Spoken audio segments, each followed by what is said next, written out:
flight of the orbital Discovery, and the shuttle has cleared the tower.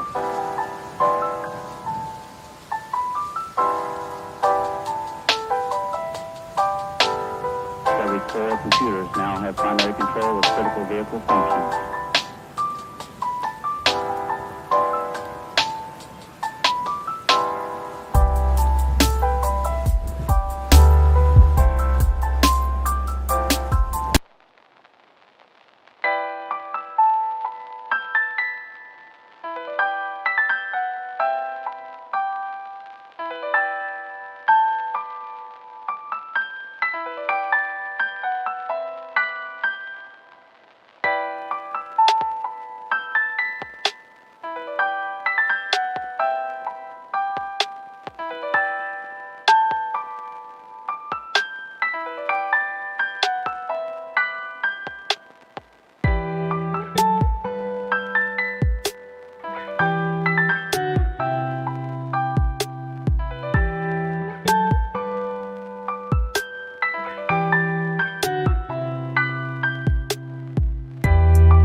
Hello! Welcome everyone. I hope you are well. Today we are playing, it's Indie Game Monday, so that means I picked an indie game. Welcome, White Topaz. Hello, it's nice to meet you. I see you're a first timer here. So glad to have you. I am playing What Remains of Edith Finch today, so this is my first time playing. Let me make sure my capture card volume is up here. Oh, there's no sound playing right now. I'm very well. How are you? I had just finished up work. Wahaha! Wait, Missy, how are you, Chat by Ads? I thought you were subbed. Oh, thank you. Thank you for yeah. I'm excited to play this. I've heard really good things about it. So, how are you today, White Topaz?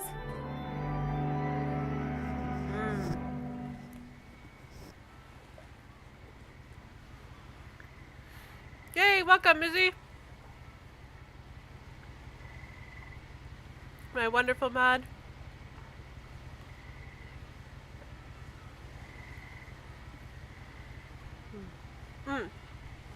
Let's see if this works. Well, I'll wait till this opening screen is done.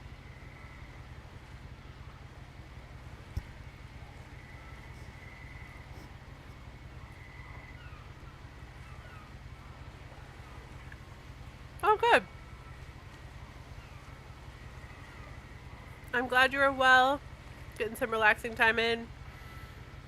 Yeah. You like the panels? Well, I am glad that you made them for me. I'm gonna give you a shout out once this whole opening screen. Oh, I see. Okay. So, um, I'm glad you're getting some relaxation in before bed, White Topaz.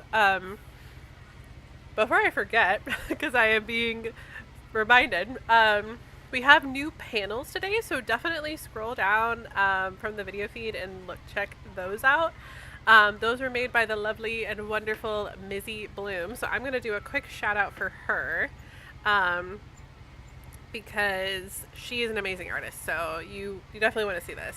What's your favorite pizza topping? Like if I had to choose a pizza, it would definitely be a Supreme. All the meats, all the vegetables, all the chests. Pineapple. Fuck, I guess you're getting out of my chat. I do not welcome pineapple here.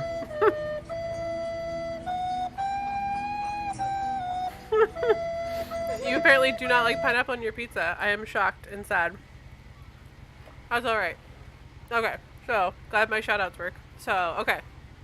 Playing this game. Edith Finch. Actually, I feel like I know where she is. So one of the reasons I picked this game is because it takes place in Washington, which is where I live. I don't know. It picks it randomly. If I knew.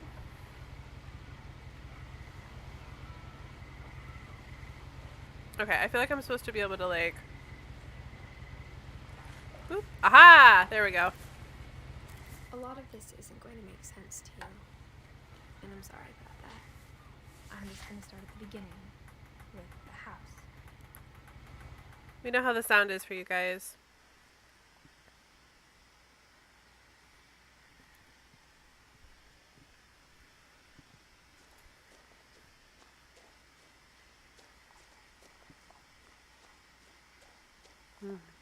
I lived here until I was 11, but I wasn't allowed inside half the rooms.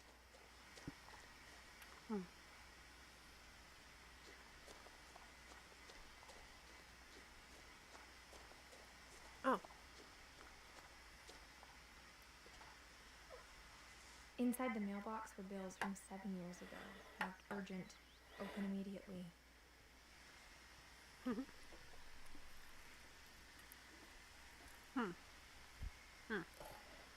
I wonder if I can grab them. I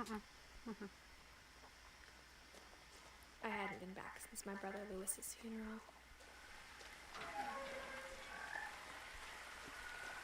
Right, I'm already loving this. It's beautiful. In a will, my mother left me a key, but didn't tell me what it unlocked. Maybe she thought I'd know. Or she thought that the mystery would be enough to bring me back.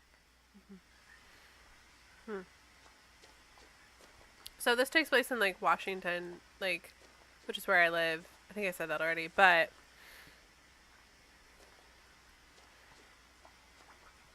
this is like like I go hiking in terrain like this. It just makes me happy already. So okay, I realize I'm supposed to be good. Even after I inherited the house, I never thought I'd come back to it.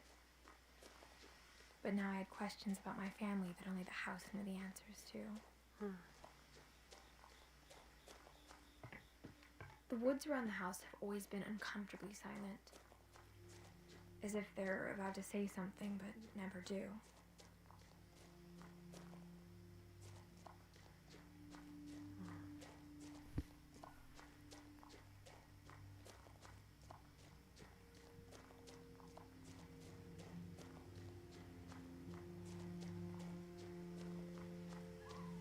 I wonder if it made a difference what way I went.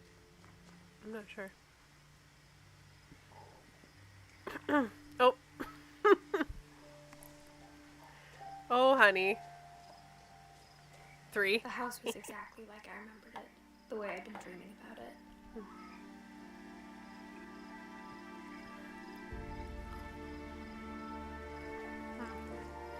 I love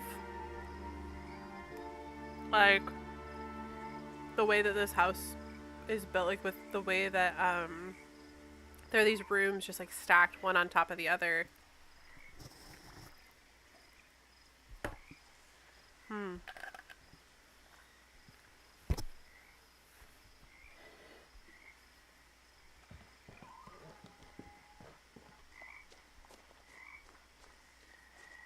Honey is hanging out like right behind me, so I'm not surprised you can see her.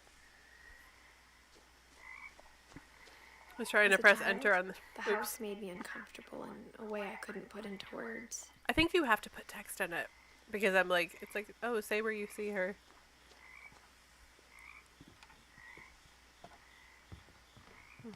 Now, as a 17-year-old, I knew exactly what those words were. I was afraid of the house.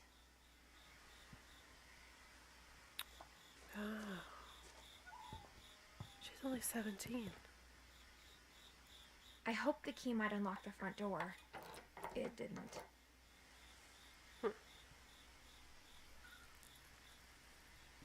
Mm-hmm.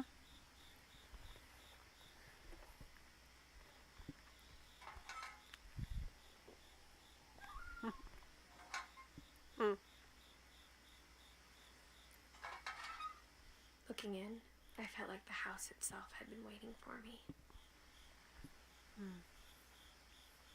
Look at all the books just like stacked everywhere. There's like so many things you see, right? That just... I don't think it's a jump scare sort of game. That's not the impression I got from when I read the premise for it. So I think we're good. But yeah, this is my house in the future. I hope my future daughter is not scared of my house.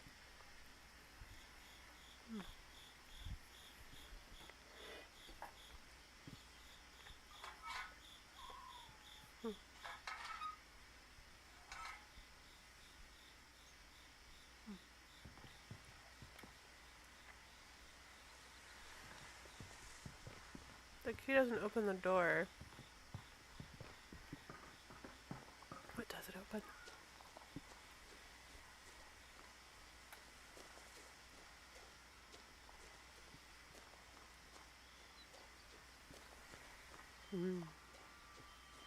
Maybe I can get in through here. Am I going to be climbing in through the dog door? Yep, that's exactly what's happening here. Crawling through the doggy door used to be a lot easier when I was 11. No, trust me, I love emotes. Like, half the time I subscribe to my friends' channels, like, just so I can use so many more emotes. So I totally get it.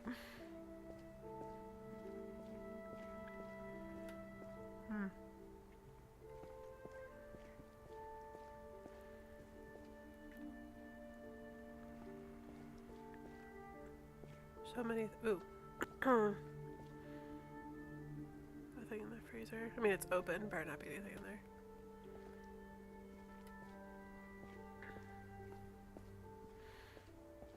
For the first time in years,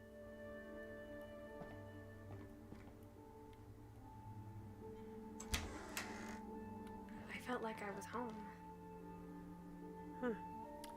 It just feels like everything just, like, stopped.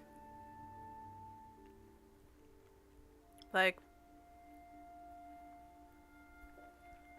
you know, with the bottle of wine out, or bottles of wine, I should say, the plates. But instead of a family, there were just memories of one.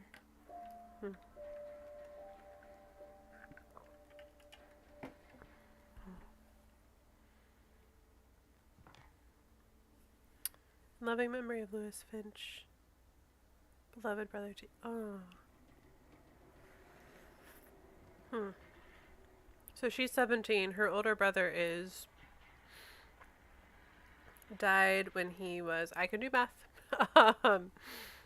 20s. Yeah, he was almost 22. Or no. Yeah, he was almost 22. Okay. Like our time. I can do math.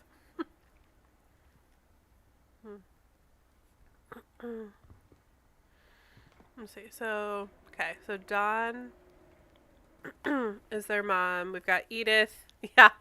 Hey, I should have just asked how old you were 12 years ago and then subtracted 1 or 2. So we have Dawn, the mom, Edith, which is her, which is who we are. Edie, which is the great grandmother, and then Lewis, which is her brother who just died. Or who has died recently, I want to say. Like how only one restaurant would deliver to our house, so we had Chinese a lot.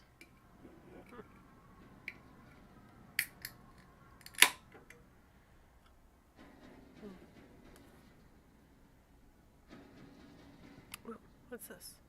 Or how after Lewis started working at the cannery, we all got sick of eating salmon. Except our cat, Molly. Cats usually do not tire of salmon. Yeah, it's definitely like everything just time has been frozen in place here.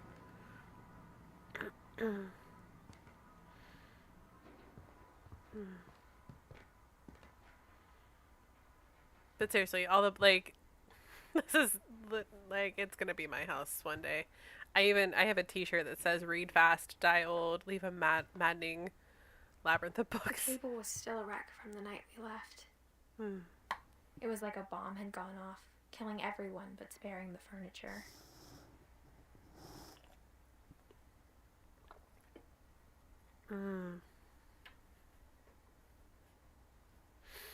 Oh, I will like this house. Good.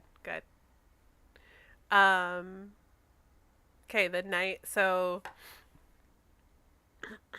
literally, no one has lived in this house since she lived in it, with her mom and her brother and her great grandmother.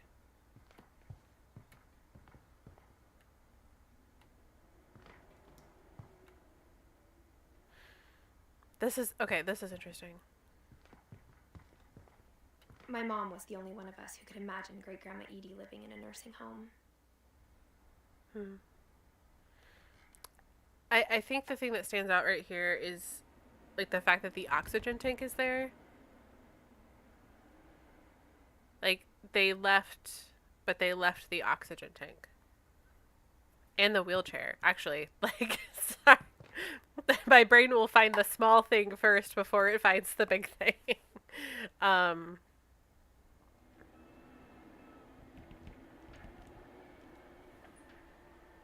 Like something happened.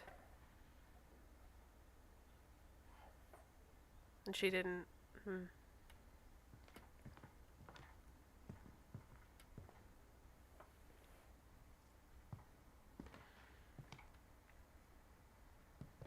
Nothing in the house looked abnormal. There was just too much of it. Like a smile with too many teeth. Like just... Okay.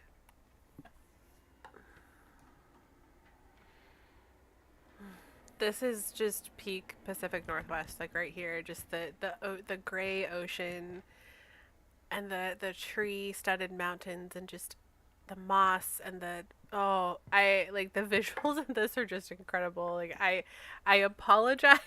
I will be obsessing over the visuals in this. I can already tell. TV.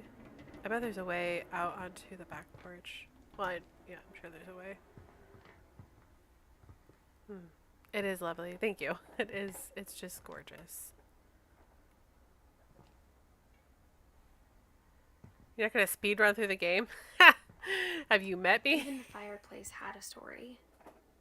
Edie told me the bricks came from the original house after it sank.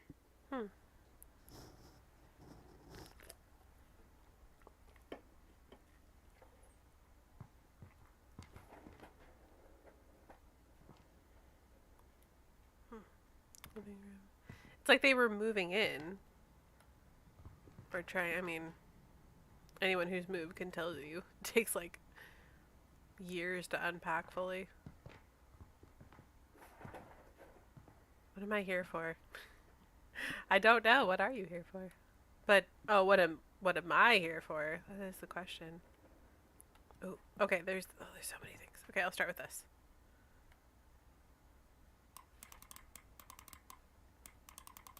There we go.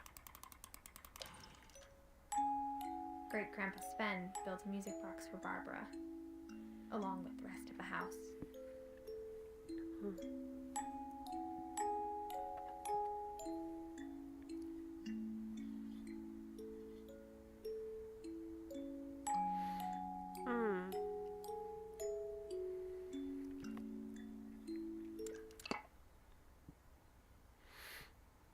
Okay, I don't know why it took me this long to get to this, but they left the house in 2010, and her brother died that year.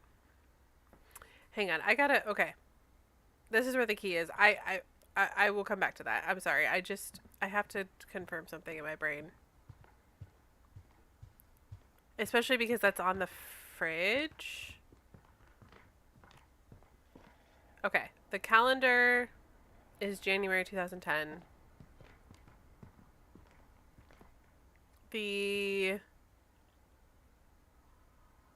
This is November 2010. The picture is clearly from before that.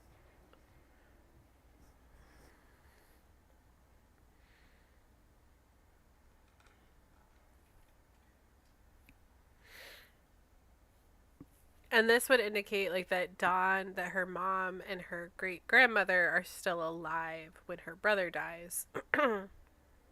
Right? Yeah, I'm trying to deduce when they stopped being here.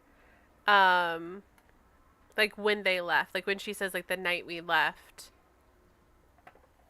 like when she stopped living there. So 2010. Okay.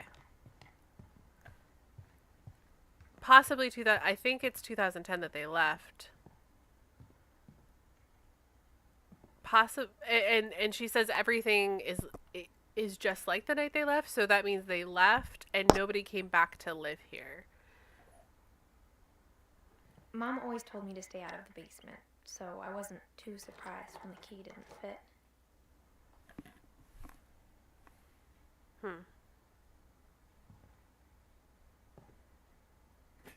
Oh, and Sylvia's here. Okay. Okay, and this calendar reads November 2010, which makes, so like, you know, the garage calendar was wrong when they left. So I think it's her brother's death, possibly, that drove them out of the house. But they also, like, they left behind the grandma's wheelchair and oxygen tank, which is also confusing.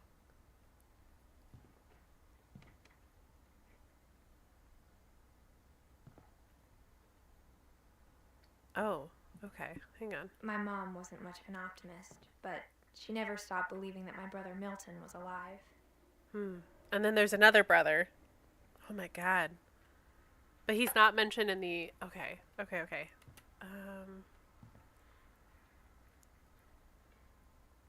A lot of things got left behind in the whirlwind of that last night. Sylvie's eating my leftover cheese.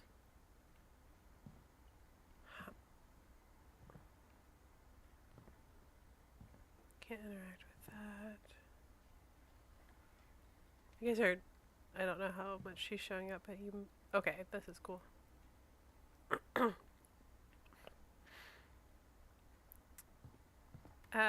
Assuming Great Grandma Edie was the original like owner of this house, like she's my girl, man. Something ridiculous must have happened for them to just mid-move leave everything. Exactly, and that's why like the brothers, her one brother's death. I don't know if I can get a good look at this. That'll let me. So he went missing in... Okay, Sylvie, get your shit together. Okay, there we go. Okay, so I don't know how well you guys can see this.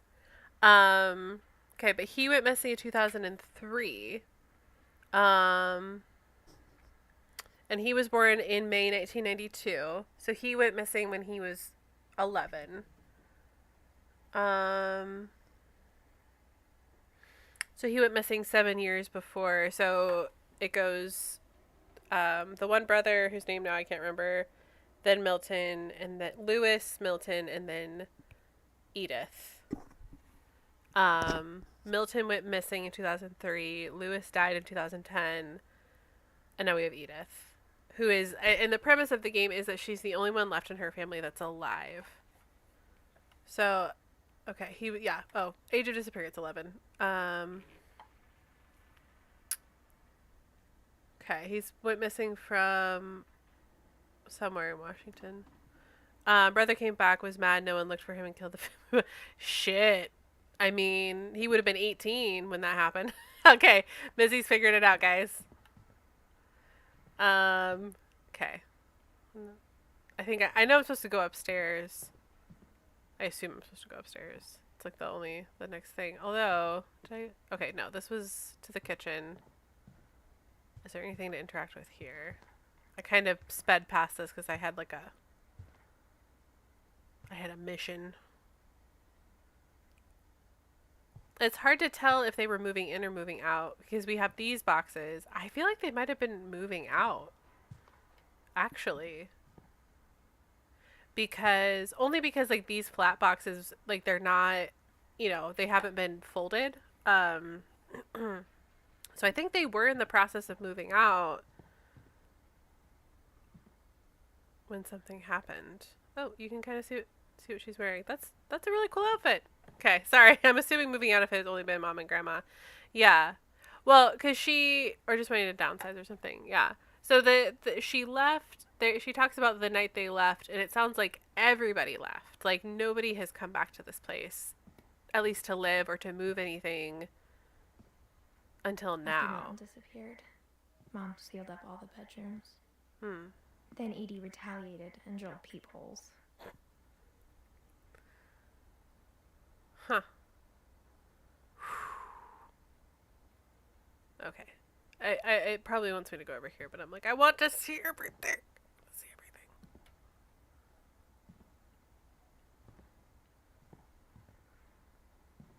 So it sounds like her mom was even a single mom.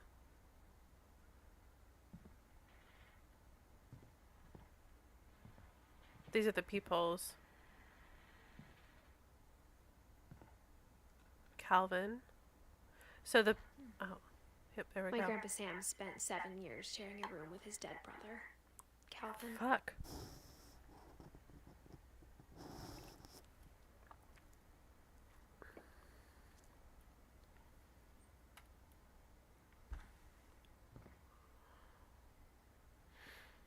Gregory? As a kid, I just assumed every house had peepholes and sealed rooms you weren't allowed inside of.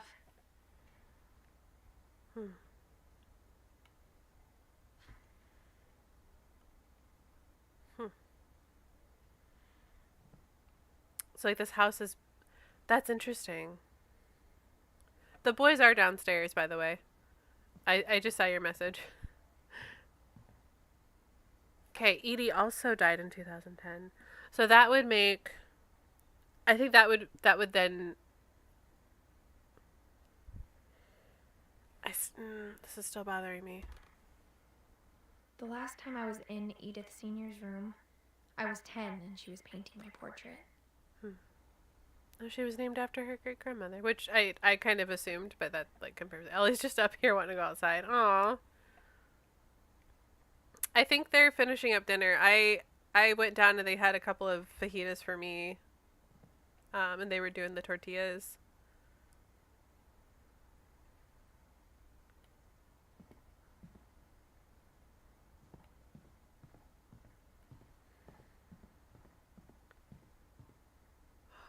Okay, I'm gonna see what's over here.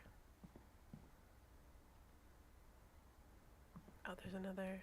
Whenever people ask me about my family, the first thing they always want to know about is Barbara.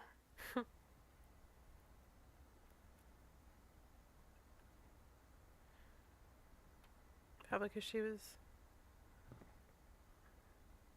Okay, I want to peek through Barbara's door first, and then I'll look at... Barbara was a child star for 2 years, until America grew out of it. These rooms are insane. Like, they're gorgeous. Yay! Oh, good. You got your food. Oh, good. Edie's father, Odin, built the original house.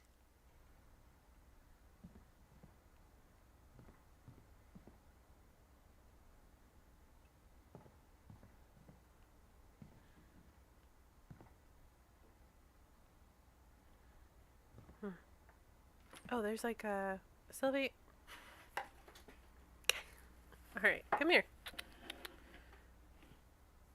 It is a very cool wine case. Like, what I think the really cool thing about this is, first of all, like the look and stuff, but then it's also like right by all these bookshelves and kind of like this little book nook.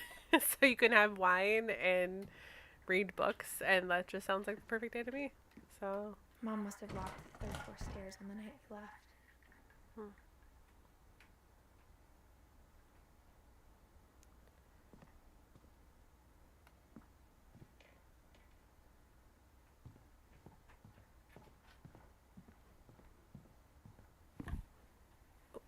thank you.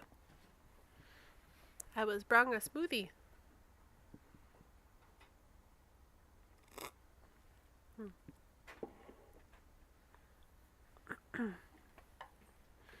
Sylvie messed up my... Okay, there's an empty room there. I want to peek in this peephole. Molly. Molly always seemed like a girl I could imagine being friends with, if she hadn't died in 1947. What's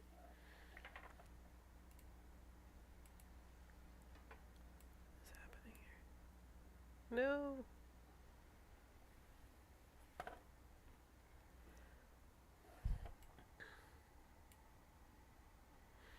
Okay, Sylvie did something weird with my... Okay, something happened there. Sorry. Okay, there we go. This is such a cool room. I would want this to be my room, I think. With the vines and everything. Oh, Sylvie stepped on my keyboard and kind of like messed up the way my browser was sitting, but it's good now. So I just had to like click something, which is a story of my life. Sylvie stepped on something and I don't know what she did. So she ruined everything. Okay, I changed my mind. I want this to be my room. Sylvie is my cat, White Topaz. Okay, something is still weird, but it's not enough to be an issue, so. I spent a lot of time playing in Great Uncle Walter's room. I think my mom sometimes regretted not sealing it up.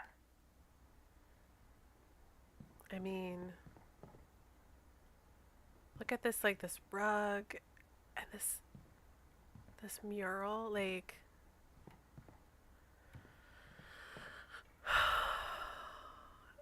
gorgeous. Yeah, cats are, there's two of them in here. There's actually channel point redemptions if you spot them. Honey is the brown tabby and Sylvie is the black cat. So if you spot them, you can like tell me where they are. Lewis told me there were secret passages, but I never believed him. The key goes to this. Why?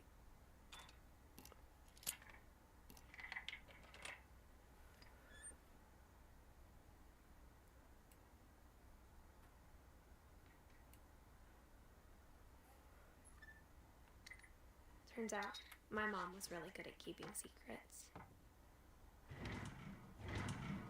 Now it was time to find out what my mom had been afraid of.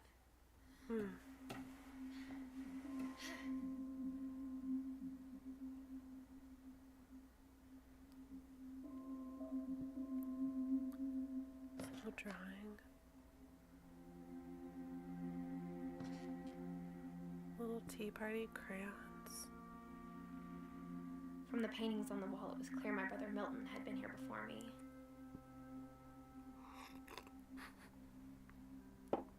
Yeah, he signed his name. Reading this, maybe it sounds like I had a plan.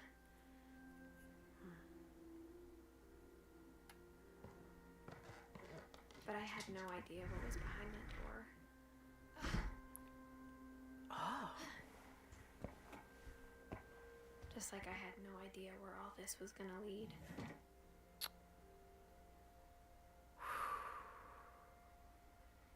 This is,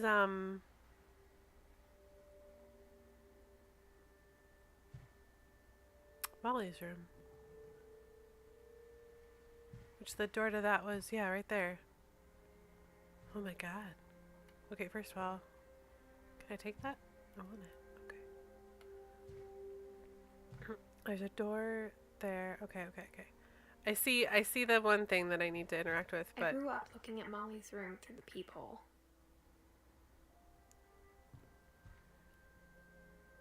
Molly's gerbil had a tiny bedroom with its own even tinier gerbil cage.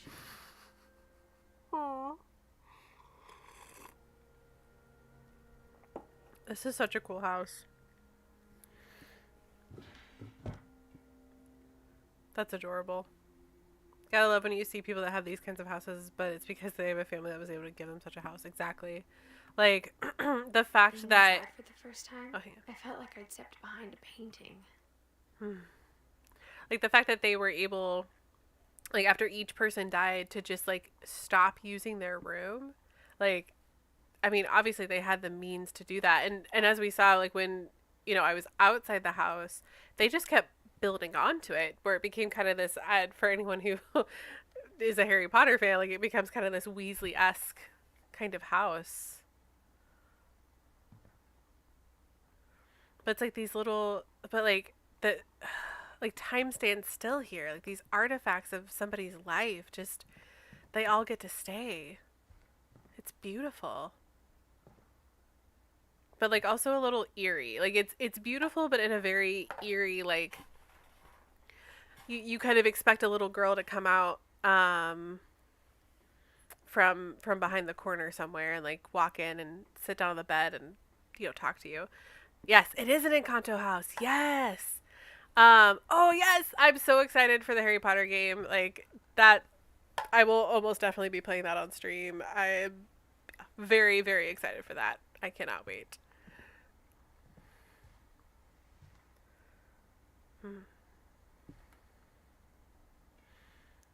Oh, and there's like kind of a map of the house, like showing where everyone's room is. And I love, there's like, not nautical, but that you can see evidences of the fact that they live in such a, like, right by the water and in such a very lush area. Like, this is, I know I keep saying, oh, fuck. I don't know how I missed this when I looked at her door through the peephole, but she died when she was 10 years old.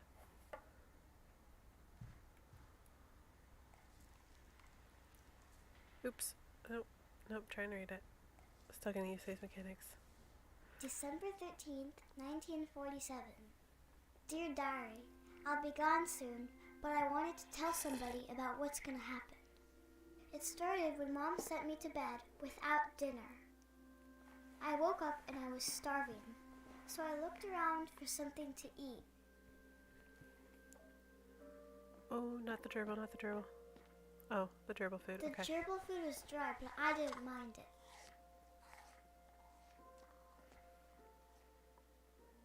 Yeah. Also, that is a fair point, like, not knowing if you want to live in a house that is also a shrine to someone. And she has, like, a little fish.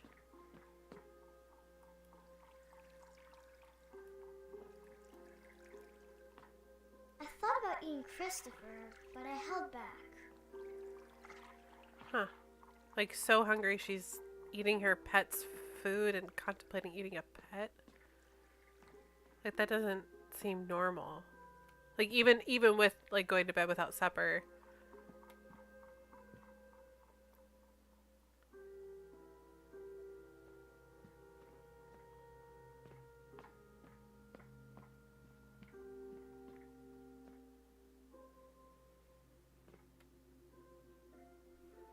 Like, honoring someone, yeah, but closing off an area once the person leaves.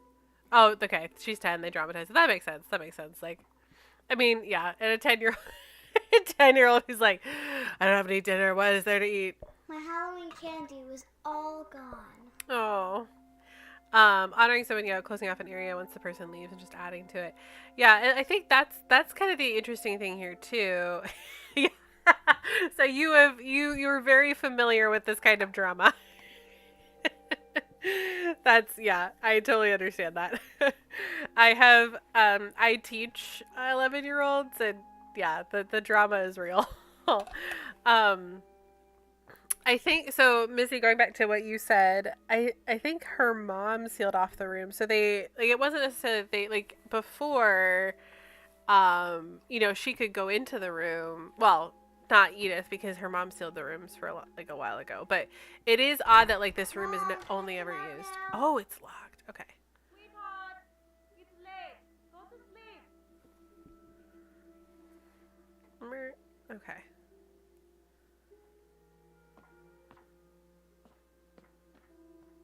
Oh, yep, over here. The bathroom. Wow. I kept eating and eating.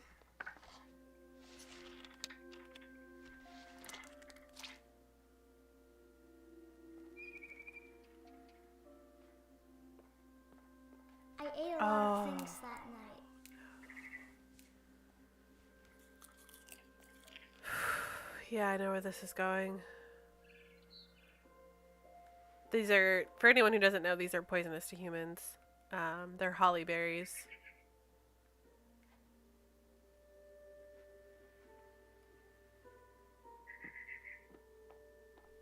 Then I heard chirping outside my window. It was a barn swallow going back to her nest. I reached out for her.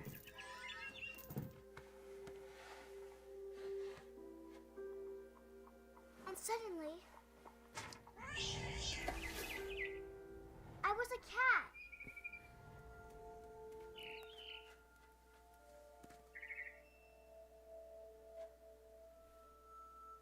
Gotta wash it down with toilet water. I thought. Oh, barn swallow. There we go. I tried to be quiet, but the bird was really scared.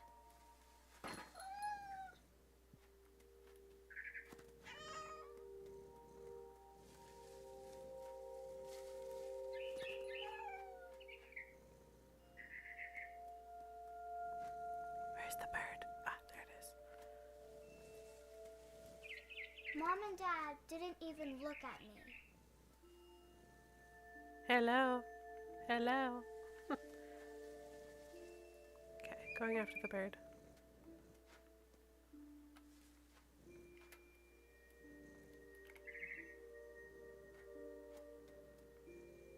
Okay, the barn swallow's up there. Where do I go? Okay.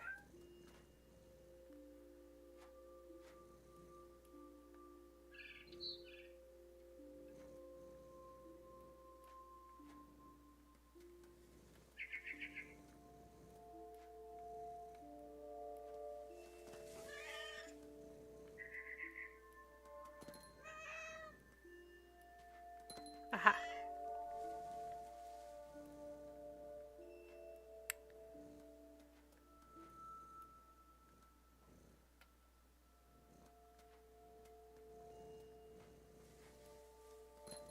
It's her parents' room. Okay.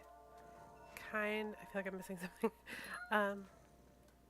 Oh, there we go. Okay. I wasn't sure how far forward I could go with that, but now I see. Okay.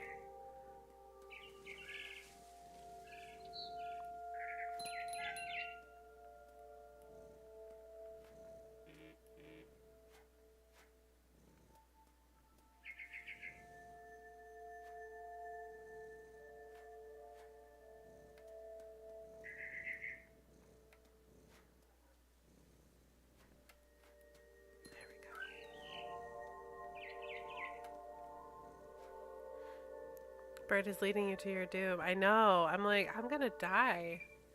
Or this little girl's gonna die, which is, I mean... The babies were all gone.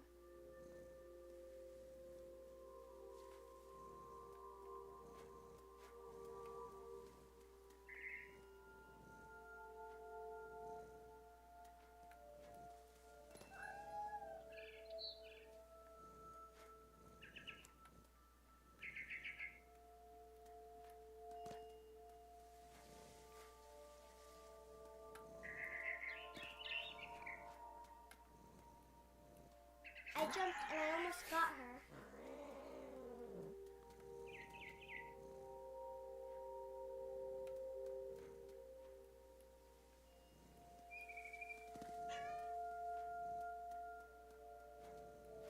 I could tell she was getting really tired.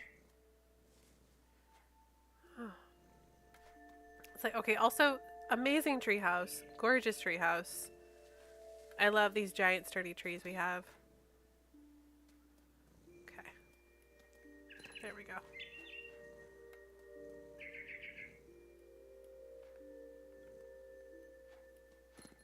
Okay.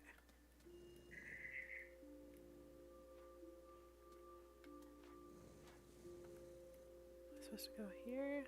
Just like... boop-a-doo.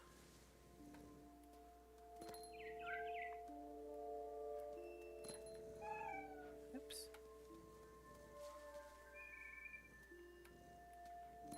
Okay, she's not jumping up onto the tree, so I think I'm not supposed to go up there, obviously.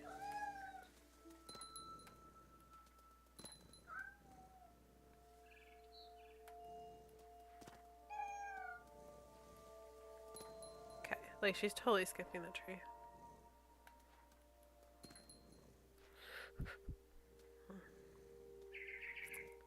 Oh, maybe down there? No.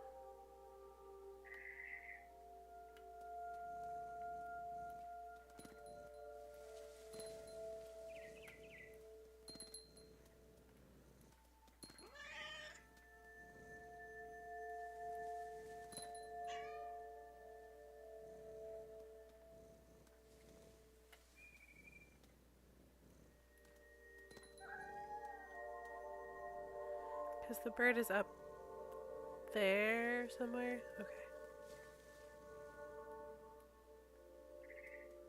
So I followed the bird all the way here. Jumped down.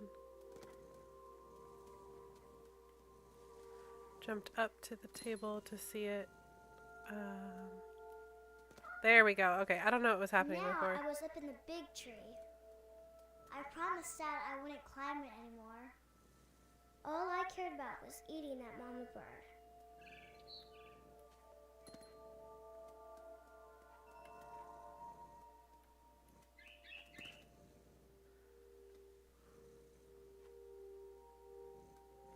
There she is. I gobbled her up. And suddenly, I was an owl. First, all I heard was the wind. Then I heard little teeth nibbling in the grass.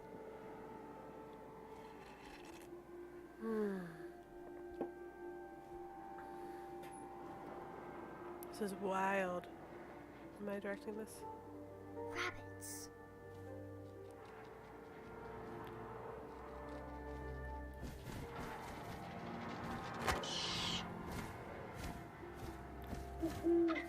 I imagined his face looking up and seeing mine through my talons. I swallowed him up, and I didn't chew one bit. Then I flew off to find something bigger. She's a very big imagination.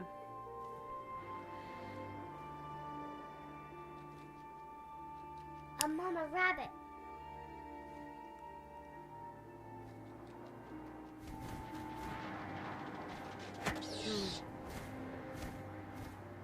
She was almost too big to carry. I started choking, but I couldn't stop eating. And suddenly, I was a shark.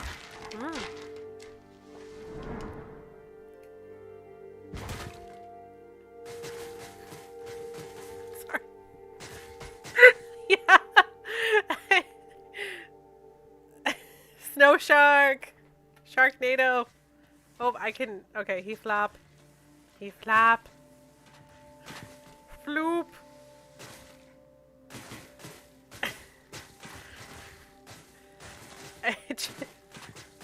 How is the shark gonna find something to eat? Oh, there we go. Oh, nope. I rolled Into off the water. cliff and into the ocean. Into the water. There we go. Like, Now, boy. I was hungrier than ever. Car. Okay. I see how this is. Like the maquette, that this is reversed. Okay.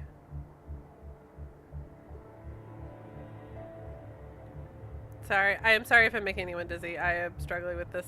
Got I it. wanted fat, juicy seals. I tore off her flipper, and it tasted really good. Hmm.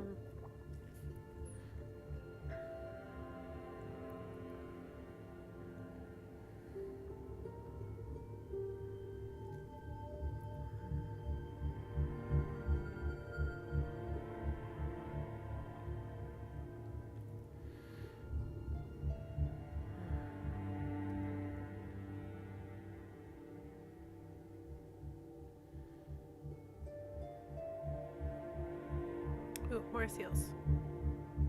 I can smell your blood. Where'd it go? Ah, you were right there.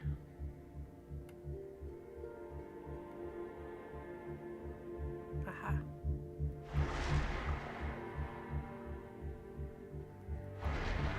Got it.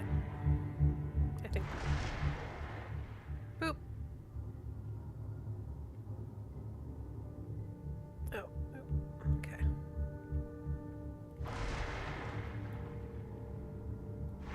Grabbed on tight, Boop. but I was so hungry, I jumped out of the water. When I opened my eyes, everything had changed.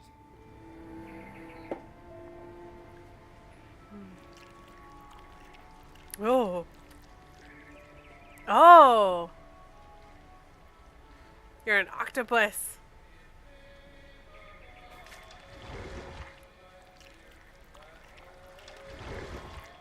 Now I was a monster, and I smelled people everywhere.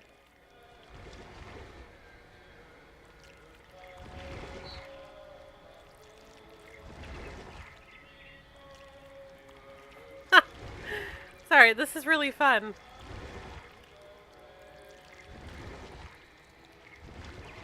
Do I get to, like, chomp up people? I Oh, was yep, big, here I come. This little girl will really be changing her mind fast that people change careers. She's like, hello. Chomp chomp. She doesn't know what she's hungry for, man.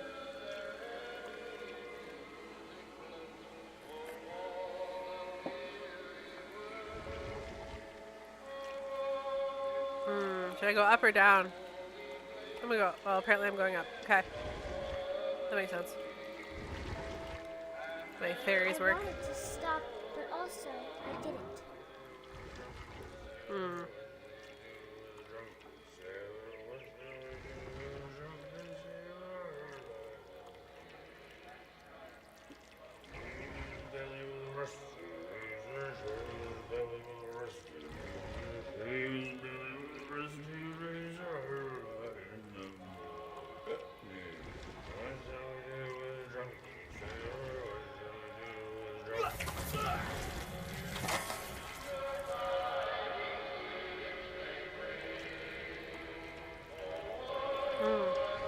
Eat them.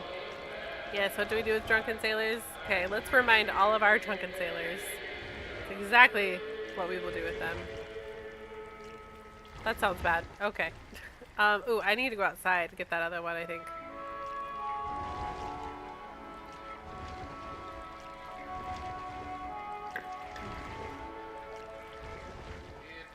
Yep, here we go. There we go. Slurp.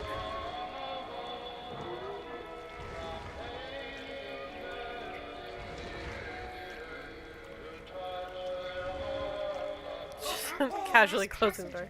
I was still hungry. And to cross the water, I smelled something new. Something I had to have, so I swam towards it.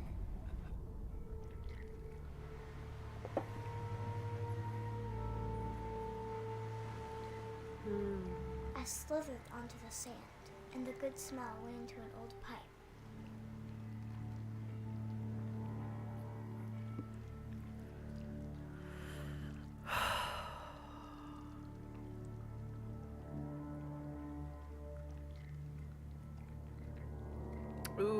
Okay. I, anyone else have like an irrational fear of like a snake coming out of the toilet and just biting their ass because that's the feeling that I'm getting right now.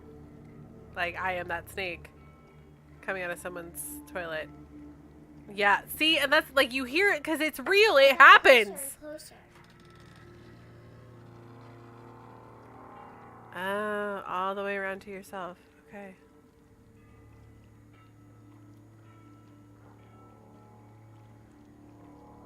All of my stomach started growling. And suddenly, I was me again. I held my breath for a long time, but I couldn't hear anything. I think it's waiting for me to fall asleep. But it's not going to wait much longer. It needs to be, and we both know I will be delicious. Oh. Like,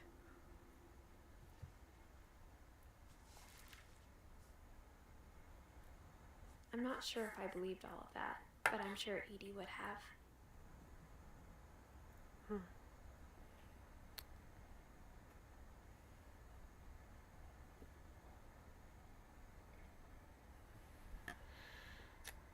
it's so nice watching somebody who's paying attention. Who pays attention. Yeah. Yeah, well, of course. Like, this is, I mean, it's the whole thing is about the stories, you know? And, like, that's what's really, that's what's important to me is the story of this. So, okay. Oh, so we're getting, we have, sorry, my brain.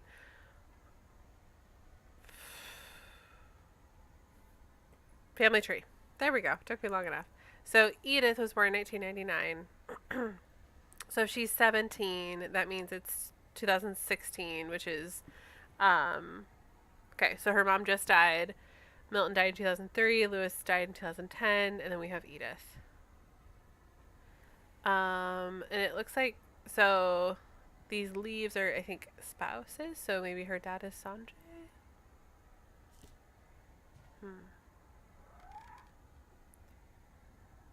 Oh, now I can open this.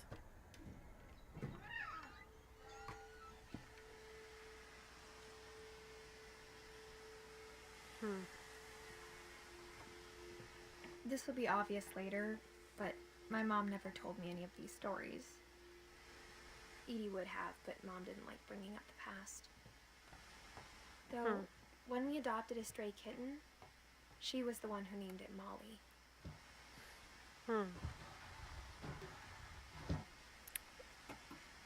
Poor Molly. I spent a lot of time in Great Grandma Edie's room.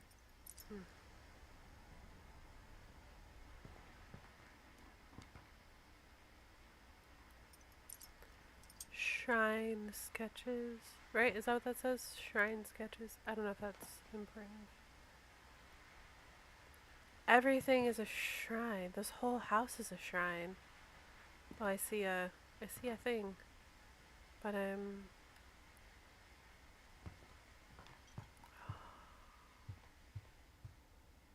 I see the thing. When Edie told people Sven was killed by a dragon, she could also have said he was building a dragon-shaped slide that collapsed. She could have, but she didn't.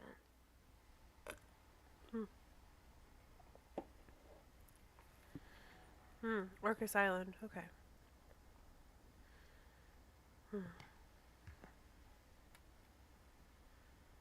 Even in her 90s. Sometimes Edie seemed a lot younger than my mother. Okay, I know there's that thing over there. I will go. I'm a little worried that's going to take me out the door, so I'm going to go back here. One summer, they evacuated the island, but Edie refused to go. For a few weeks, she was a celebrity.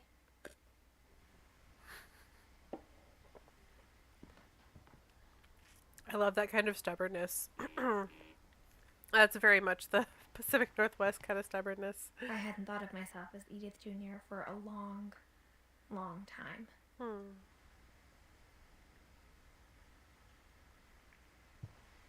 Edie gave a big interview about a mole man living under the Finch house.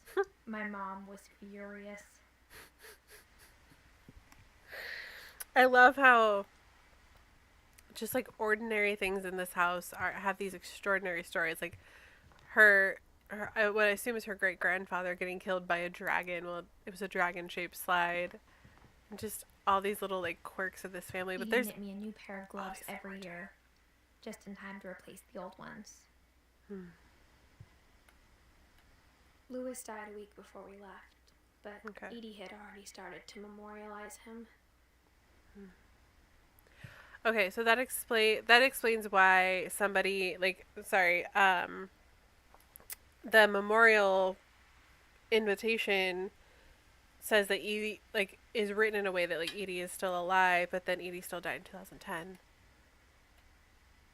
So then, okay, some emergency with Edie, which of course she was very old, is why they left, but they never came back. That's what's like, they didn't come back for their stuff. Her room was like a museum. For 500 years, the Finches have been famous throughout Norway for their fortune and misfortune. There we go. Odin Finch buries the latest victims of the family curse, his wife Ingeborg and their newborn son, Johan. On January 7th, 1937, he set sail with his family and his house, hoping to leave the curse behind. Oh, that is wild. But 40-foot waves off the coast of Washington send the house and Odin to the bottom of the sea. Odin's daughter Edie, with husband Sven and baby Molly, step ashore on their new home, Orcas Island. Odin Finch is the first to be buried in the new family cemetery. Right? Like, His daughter Edie is already dreaming of a new Finch house.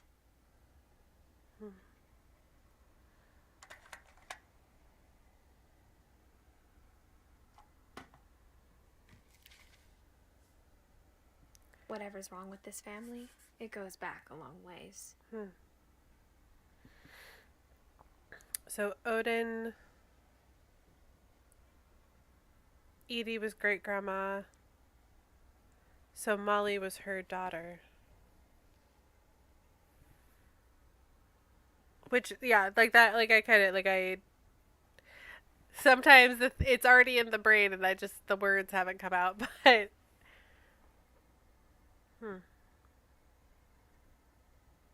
And so many of them, if you look at these ages, so many of them die so incredibly young. It's like only one person gets to survive. Yeah, intermediary is good. Yeah, that's helpful. Thank you. There's so few that survive. It's like this, there's like a singular person from each generation that survives. So, like, Odin survived just long enough to get, like, he didn't even make it here. Like, his daughter did. And then Edie and Sven had Molly and Barbara and Calvin, Sam and Walter. And I don't know. Okay. Edie is great grandmother. Yeah. Okay. So Molly died at 10. Barbara died when she was 16. Calvin was 11. Sam was, okay, he was in his 30s. So he lived a little longer. And then Walter was in his 50s. Math is hard. Yes. But again, we have, like, you know, then Gregory, the next generation. So someone had kids with K. I feel like the tree isn't super clear on that. Maybe it's Sam. So Gregory, Gus, and Dawn are all, I'm going to say, Sam's children.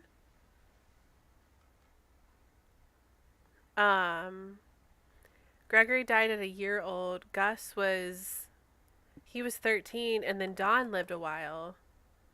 And then Dawn and Sanjay had Lewis, Milton, and Edith, and only Edith she's the only one who's left alive. That's insane.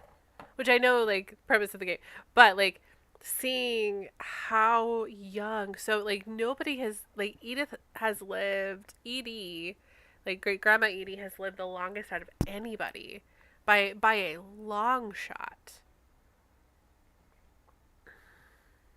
Like, she is unusual for the fact that she has lived so long.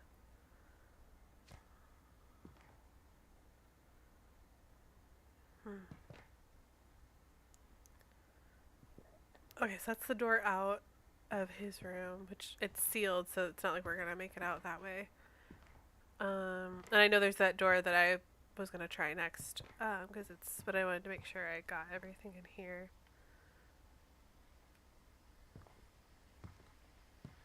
But I love, like, the accuracies, like, I can tell. Grandma had always been the family's biggest fan. Make sure I didn't miss any other comments. Okay. This is someone who knows this area very, very well, and its history. Okay, that's sealed.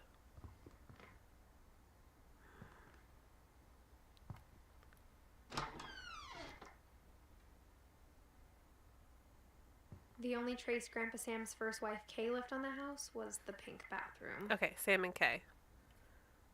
It was a pretty big trace. I love this, though. This is very, like, this is not what I would have in my house. Hello, MSIT fan. Nice to meet you. How are you? Welcome in. It's your grandma's bathroom. Your grandma's a bathroom like this. This is a whole mood and a whole vibe.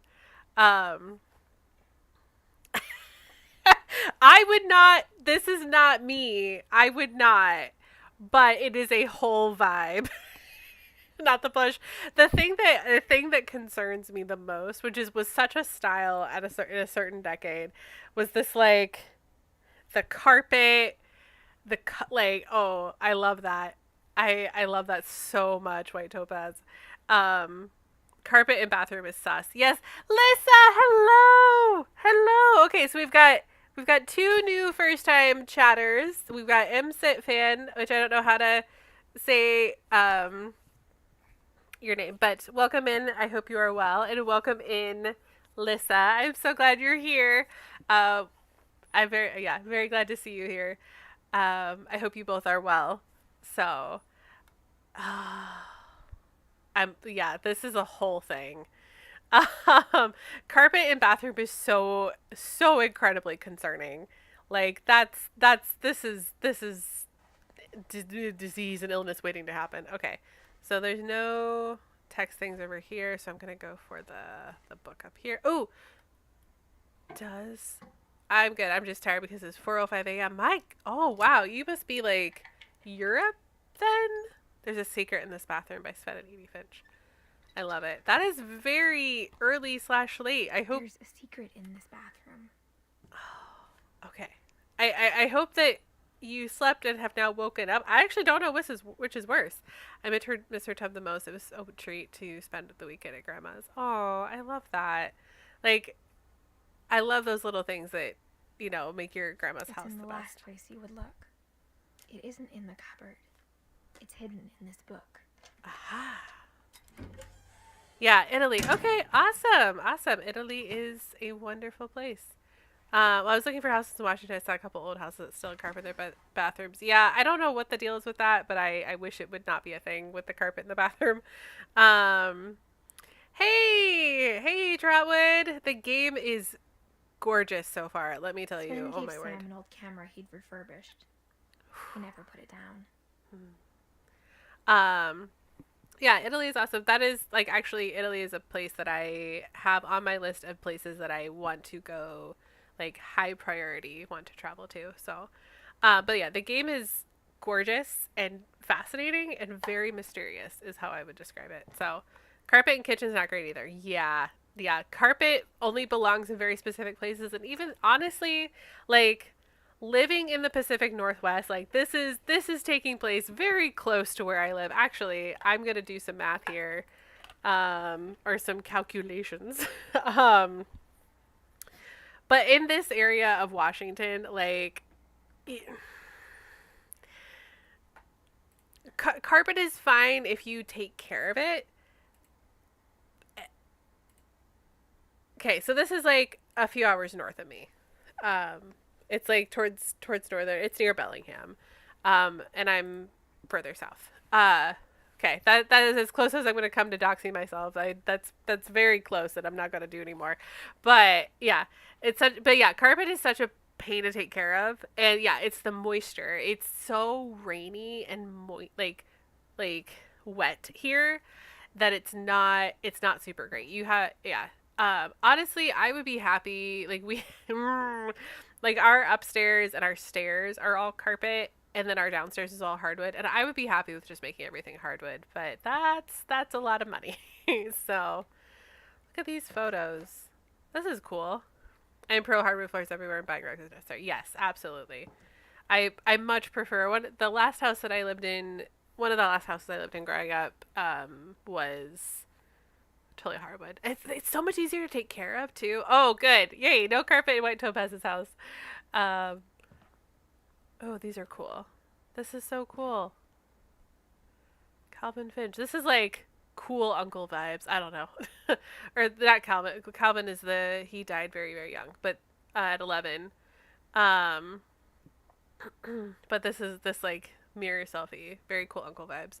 If you ever go to Adelaide, I have an abandoned water park that's so cool. Me and my friends went too. Okay, that is awesome. I love old abandoned places, and just like discovering history through those places. Look at all these amazing. Will it let me go through the photos? I just discovered I can zoom in. Murder. Probe clues exhausted. Couple turns land into a native haven. It's like this little dark room is just like so cool. Okay, can I crouch? Okay, there we go. Really? Yeah. Okay, I read that one. Okay, that's the same article. Milton has been.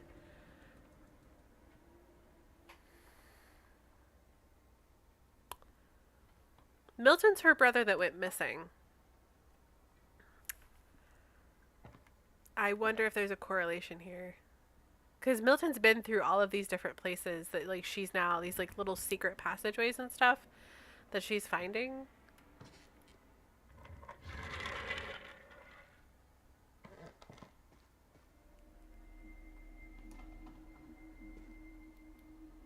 Okay, this is what it means by sharing a room with your dead brother. Jeez.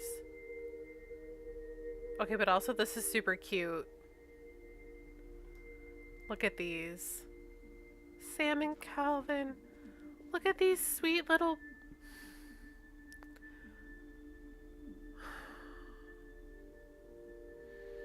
This makes me so sad. Like, because Calvin died so young. Abandoned water park must have an altered reality vibe, right? It absolutely would. Well, okay, good night. Thank you for hanging out for even just for a little bit. Have a great, I hope you sleep well. And good night. Thank you for joining us, MCY fan. MCY fan. I don't, yeah. Person. Hey, I'm all for creepy. If I'm in a group, I'm all for exploring creepy abandoned places. Would it be buena notte? Ooh. Good night. Okay. Okay, this is like with the little lines that stop and how. Okay, I'm going to explore Sam's side first because I have a feeling it looks like Calvin's side is going to be what takes us pushes us onward. So there's Sam crouching down, like looking. Oh, okay. That just takes me back over. Oh yeah, I see what I will. Spatial awareness.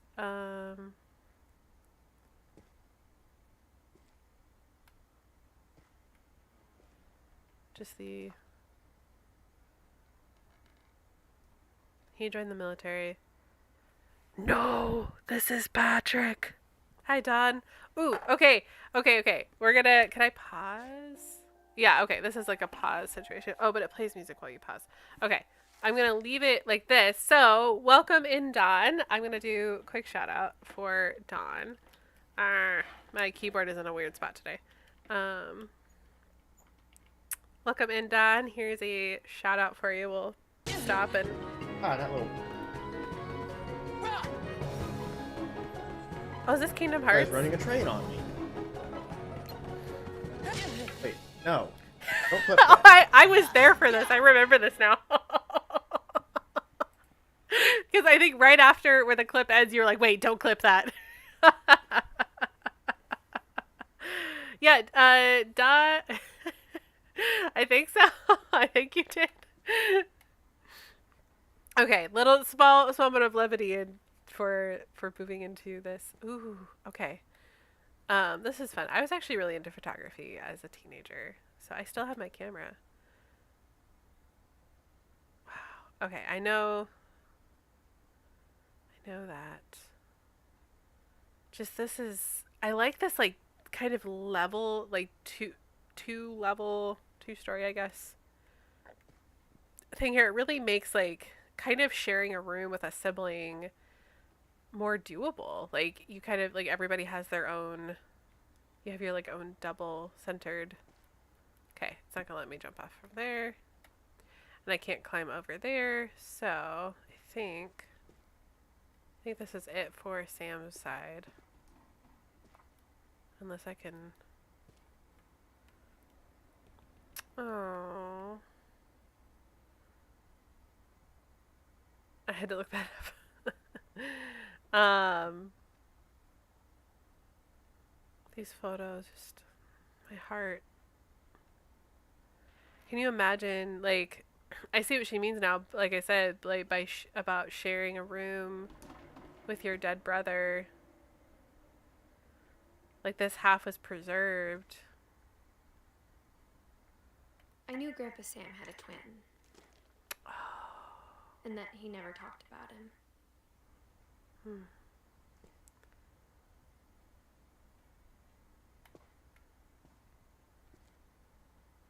I guess my grandpa didn't like history any more than my mom did.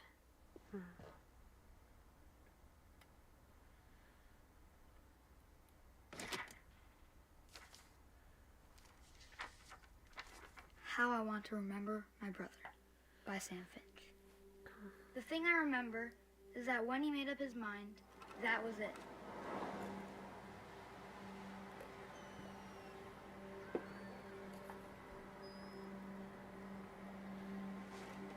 Y'all ever carajo? I don't know. Do I need to stop and look this up? My brother said he'd die before he ate another mushroom. And he did. At Barbara's funeral, we swore we'd never be afraid again. And he wasn't.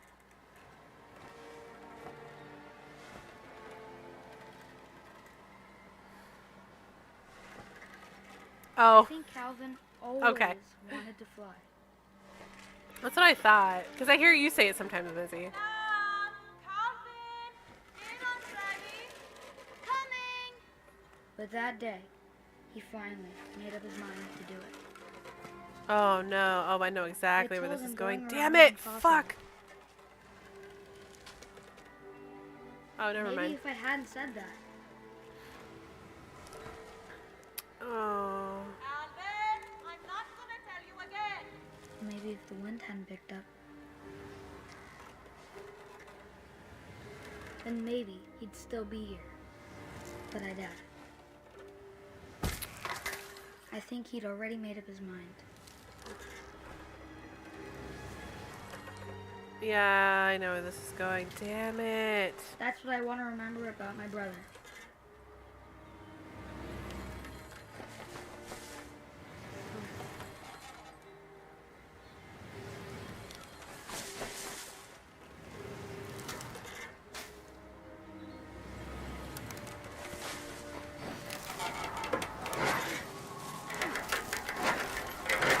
The day he made up his mind to fly. And he did.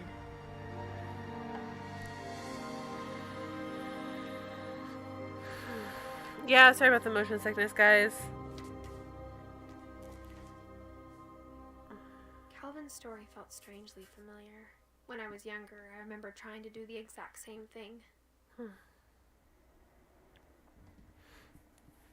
Okay, so Sam and Kay had Dawn, Gus, and Gregory. So I was right about Sam. Because Walter's kind of like off in his own branch, which is interesting. Yeah, this is very Dawn. This is a very sad. Rose, are you playing sad games again? Yes, I am. She's at it again with the sad games. Apparently, Indie Game Monday is just Sad Story Monday. Okay,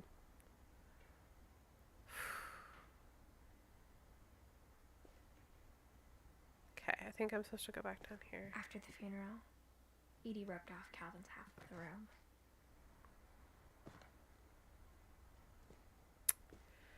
Yeah, for anyone... Mom said Grandpa Sam enlisted at 18 and never set foot in the room again.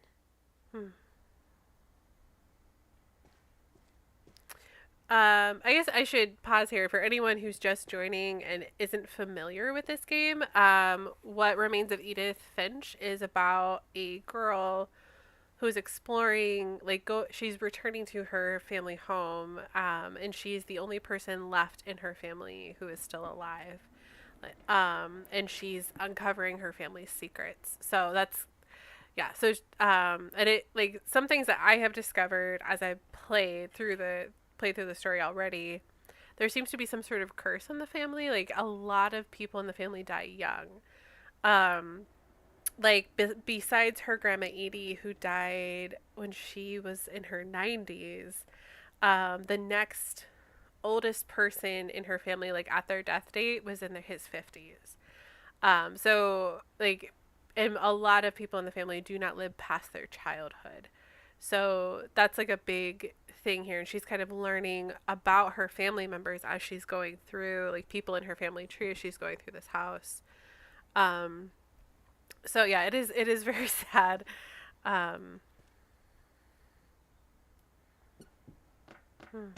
The Very Hungry Caterpillar. And books are very much part of the secrets of the house, which I think oh, there we go. White Topaz mentioned, because I love books, I will love this house, and I see why. Yeah, story is very good. Okay. But there's little things, so one of her were a pretty tight fit.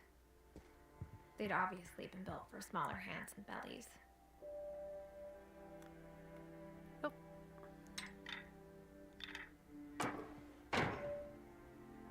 So you can get out through there. That's good to know.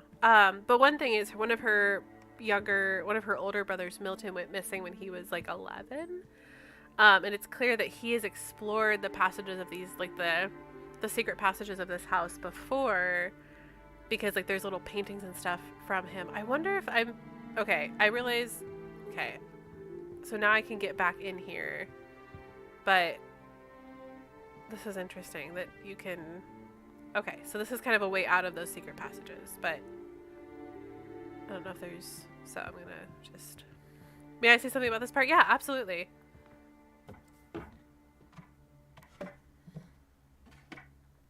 Growing up, I always thought of Barbara as a child star.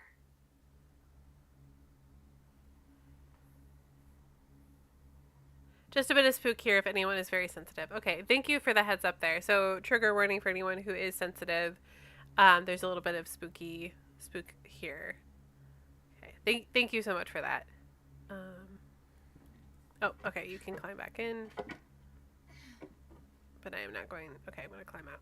Okay, just figuring this all out. So, there was I saw it. Maybe not. Okay. Oh, I see what it was that I saw, I think. I never thought about how hard it must have been for her afterwards.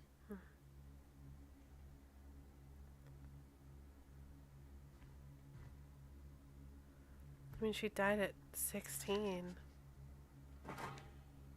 Of all the stories people wrote about Barbara's death, I'm surprised Edie saved this one.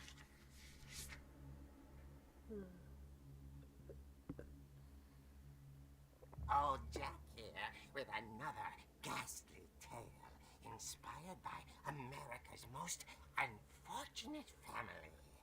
I'm calling it The Surprise Ending of Barbara Finch. As a child star, Barbara was famous for her scream. Now at 16, she was all washed up. A has-been.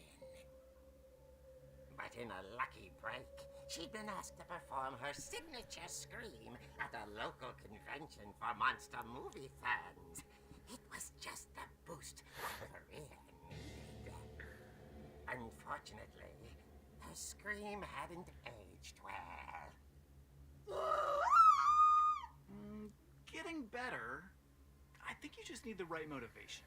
Her biggest fan and current boyfriend, Rick, was about to demonstrate when...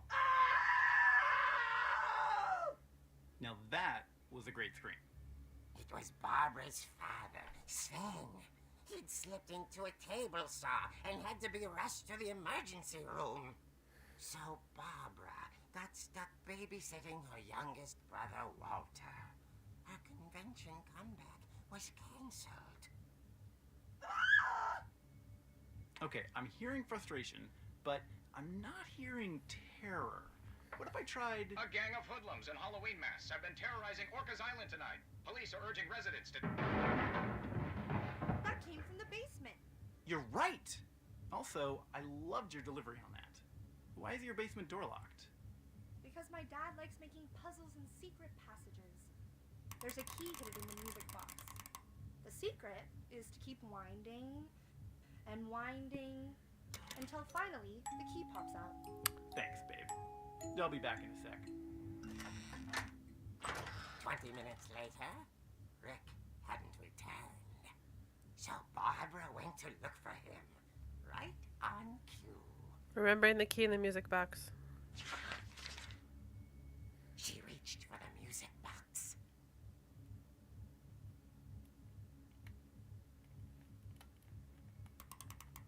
And as she wound the key, she listened for Rick, but the house was silent.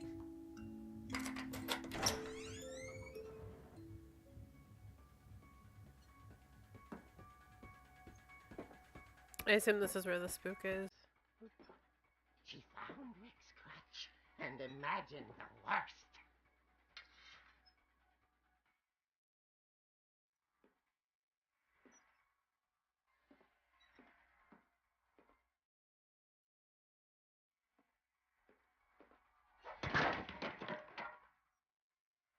The gang's leader is the infamous Hookman killer, Dr. Carl Hamill, who impaled and then ate his family 10 years ago tonight.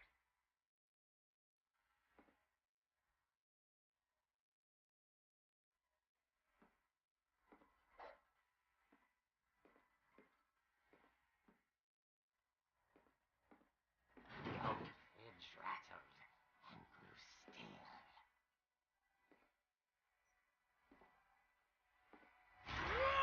Oh dear.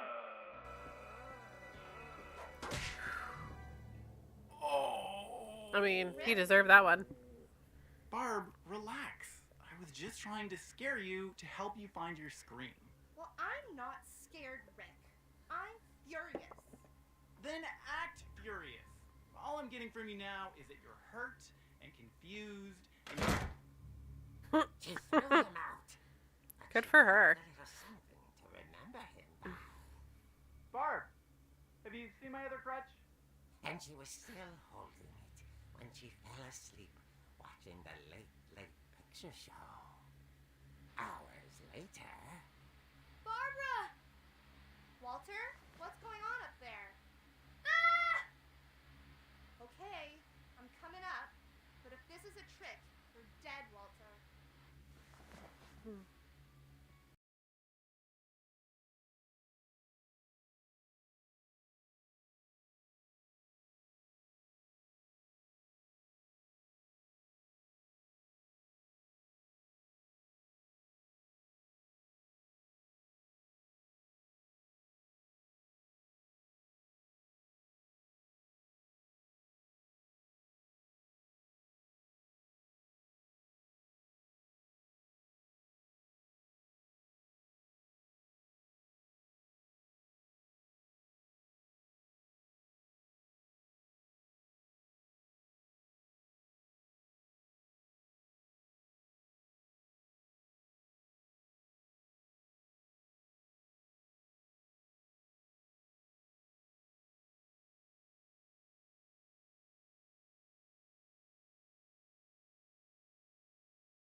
Oh, here we go.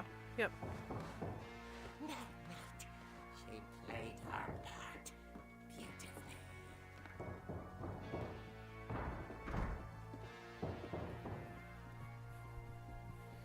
This is where...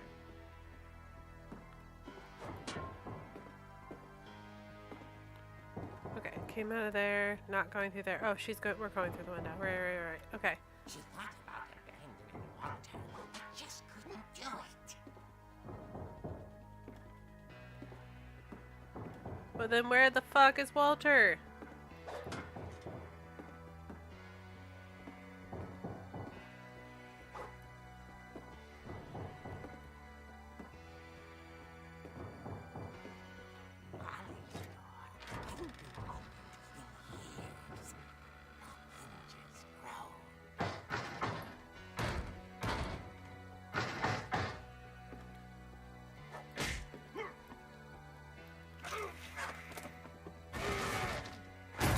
Oh, awkward. But she sensed the story might not be over yet.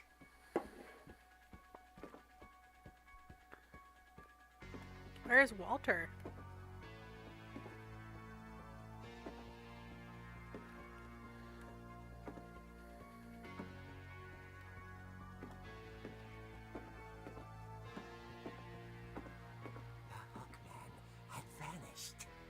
She listened for his breathing, but all she heard was...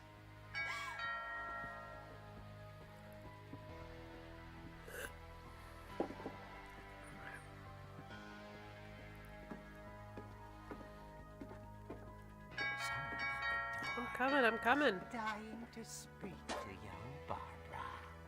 At the door, she heard whispering. It was coming from inside the house.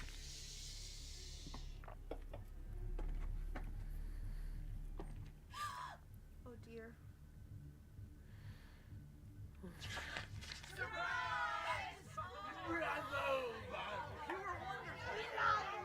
The monsters had come to surprise her. For Barbara, it was a dream come true. She saw what kind of monsters they were, and she realized what was about to happen. She was going to be famous. And with her final breath, Barbara Finch gave a performance of her life.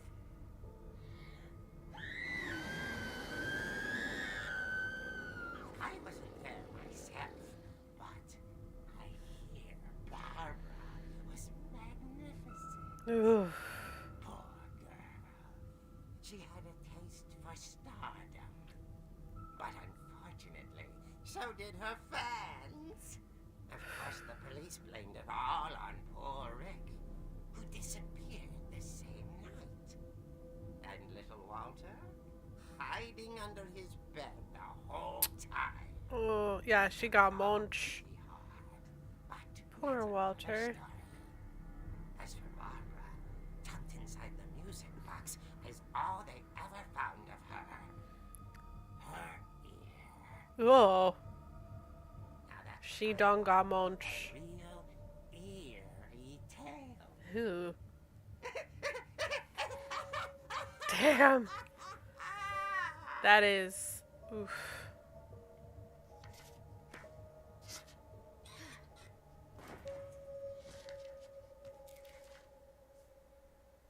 Edie told me all Barbara wanted was to be remembered, as absurd as that comic was. Maybe what Edie saw was a happy ending. Because she got to be remembered.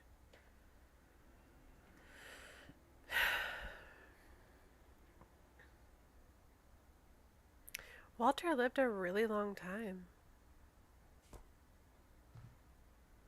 He kind of got to watch each of his siblings die. Not even kind of, like he did. Barb Street, that's cute. Little clock. Happy birthday, Barbara. Yeah, it's insane. That's... Damn. This is like full typical teenager's room. Like this has not been touched since Barbara died. Like cookie cake and everything.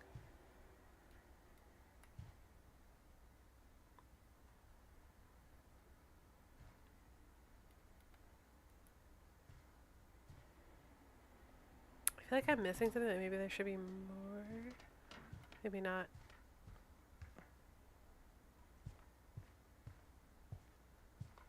Obviously I can't go through her door.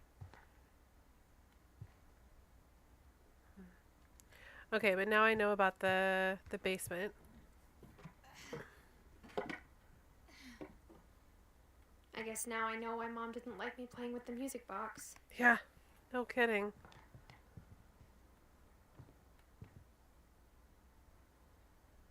Okay, we've seen all of that. It's funny.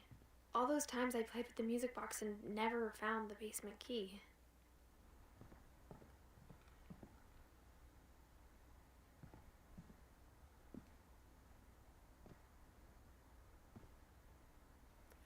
Seems like the next correct place to go.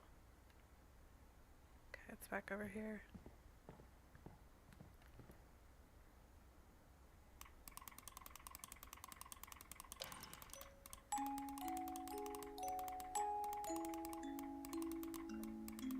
Come on. Okay.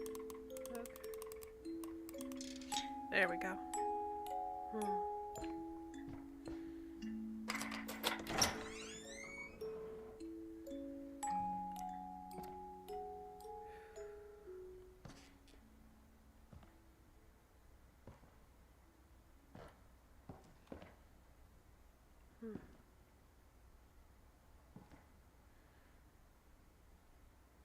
Oh, I didn't get all the way down the stairs, I think.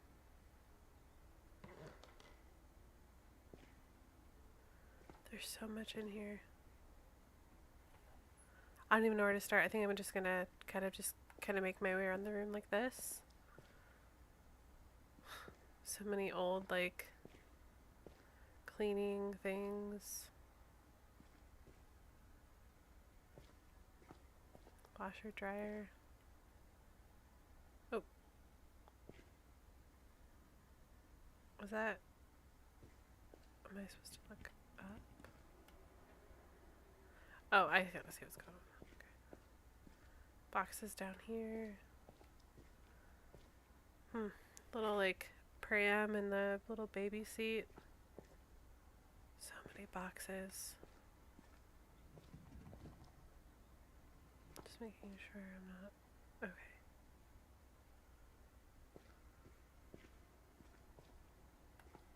It's like I don't even know what I'm looking for. Which is kind of the point, but...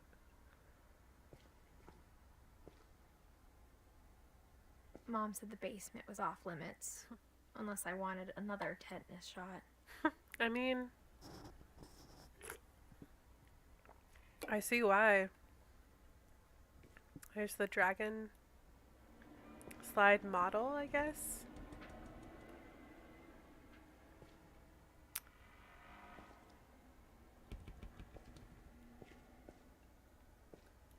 Maybe not turn on the table saw. I just got like weird chills thinking about that. I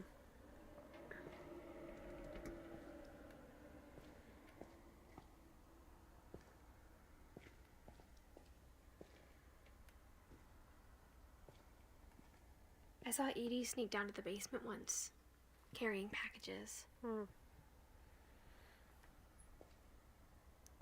what she put down here.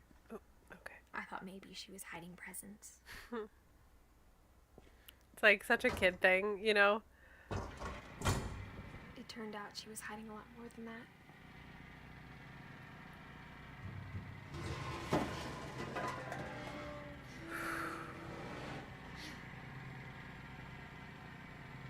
I remember asking Mom once about where Walter had gone. She said after Barbara died, he got as far away as he could. He's just a kid.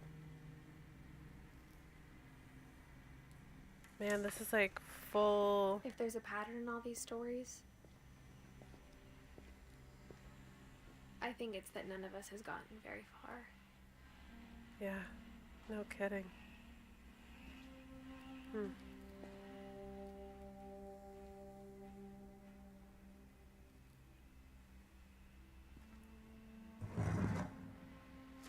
There's Walter. Goodbye, everyone. I can't believe I've been down here for 30 years. Fuck. On that first day, after the shaking started, I didn't think I'd survive a week.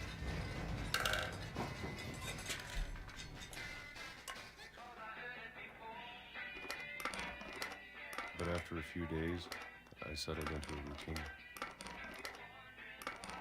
That's what kept me sane. No wonder Walter's like this weird, like... Having a schedule, living for today. I always expected to be dead tomorrow. But if you wait long enough, you get used to anything.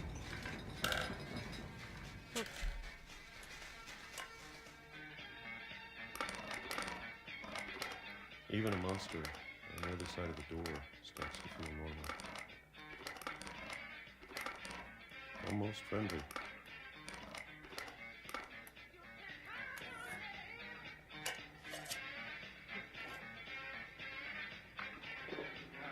And then one day, everything just stopped. Whatever that thing was, it was gone. Maybe it got tired of waiting. It's like 53. Or maybe Oh, I this just was... got tired of being afraid.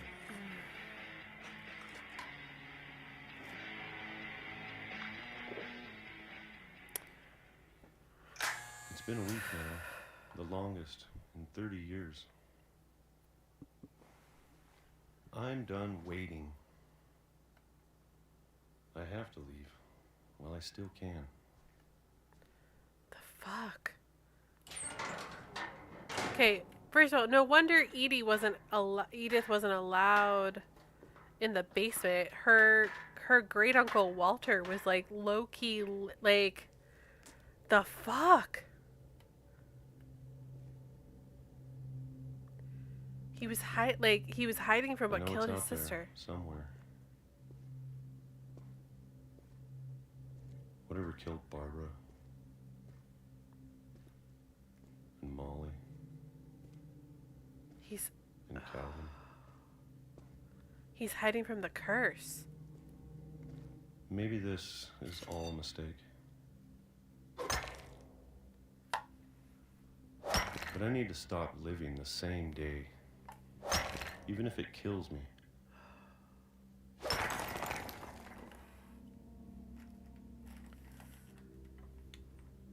Whatever's out there, I want you to know I'm ready for it. I'm going to appreciate all of it, especially the food. No fucking kidding. I don't mind if I only have a year left. I'd also be thinking something's out to get me with the streak my family has. Yeah, no kidding. Or a single week. Also, okay, Loki, a train track, like, into the... Okay, I'll be happy with one new day. Imagine the sun on my face.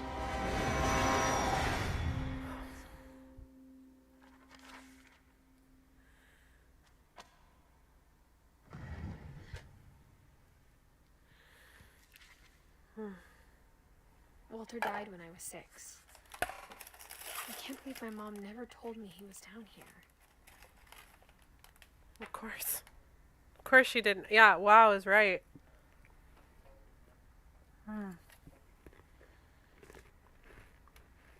That whole time hiding.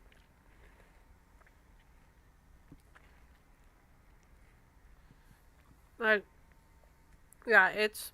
These people know storytelling for sure. Seriously, like...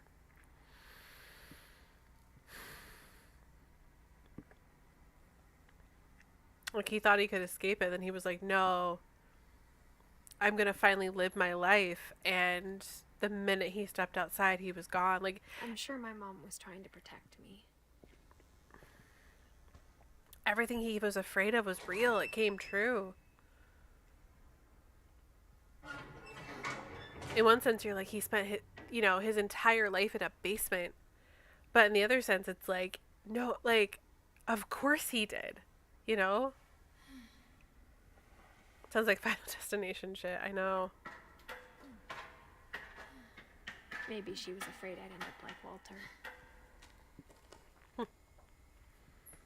But if she never told me about an uncle under the house, I can only imagine what else she was hiding. Uh-huh.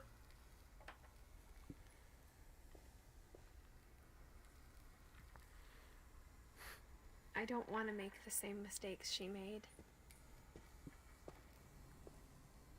Trying to bury something that's still alive. Mole men, dragons, exactly. Like,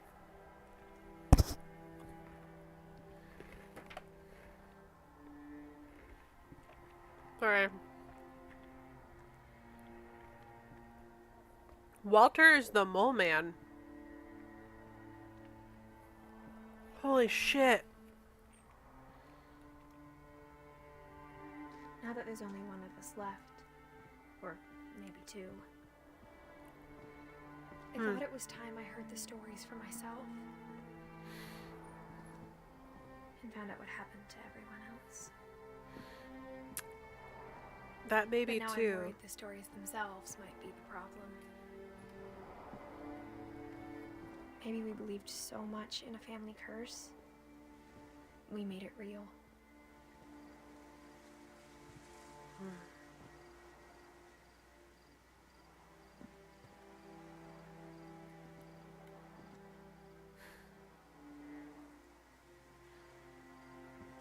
There's like that hopefulness in the maybe too, though, because her one brother was never found, Milton, and so like based on the information I have right now, I assume that's who she's referring to, that could still be alive, but I'm not sure, because if we look at her family tree that she's written, like everybody has a death date. So it must be that hopefulness that Milton must still be alive, but I don't want to like make, you know, it's a theory. There used to be a train here. Well, obviously.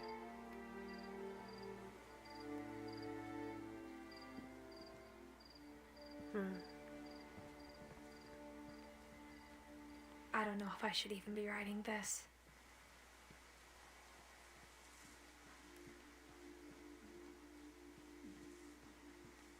Maybe it'd be better if all this just died with me.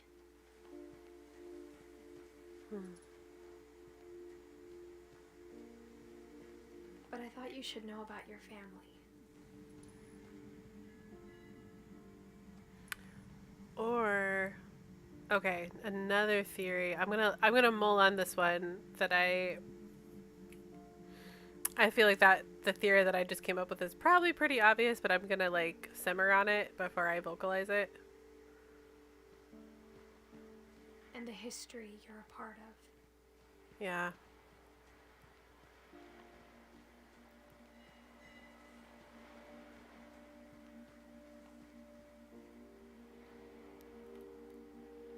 Something's out there.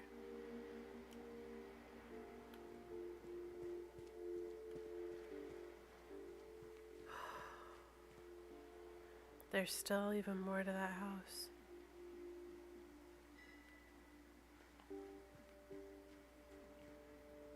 It probably is not gonna let me go out in the water, but I'm curious. Yeah, it stops me.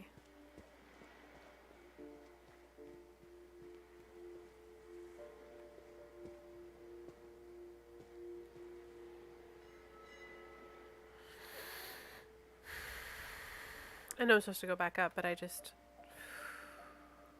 Look at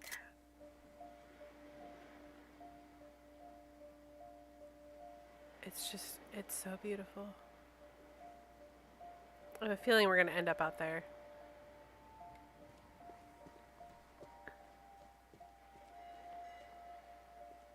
So I think...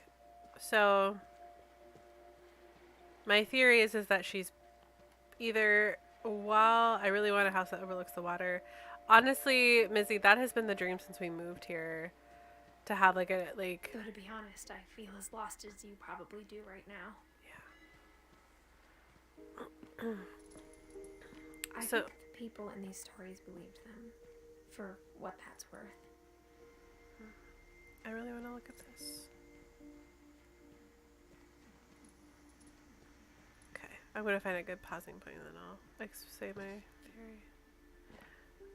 I think she's writing to her child, but I can't decide if she's like 17-year-old Edith is pregnant or if this is like she's writing this in a few years. That history of imagination and stubbornness and madness. Any of it seems possible.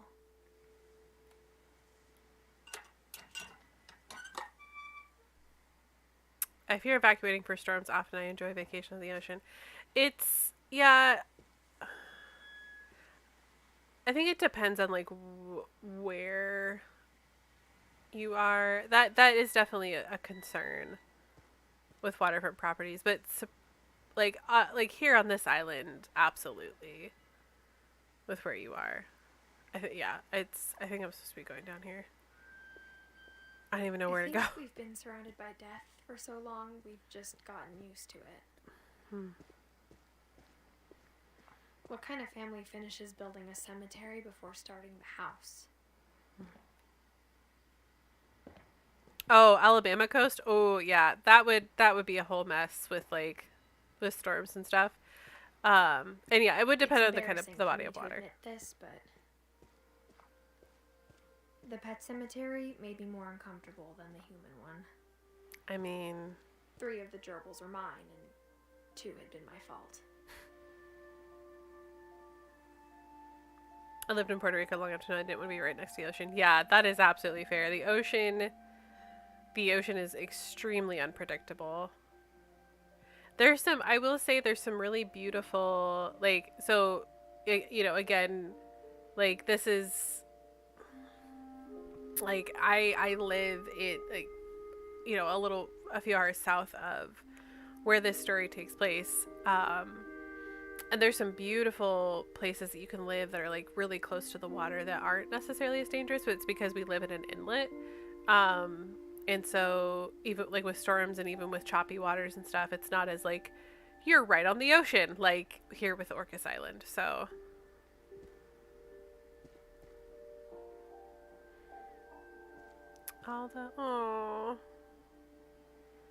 and like I may be making assumptions because obviously I don't currently live in a waterfront property because those are Sven built the house, but it was Edie who designed the cemetery. Honestly though, this cemetery is beautiful. Like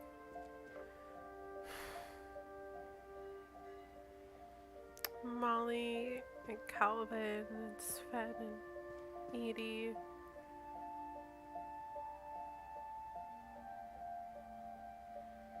This is beautiful. These, like, the books and her son Walter, like, I'm sorry. When you think about how,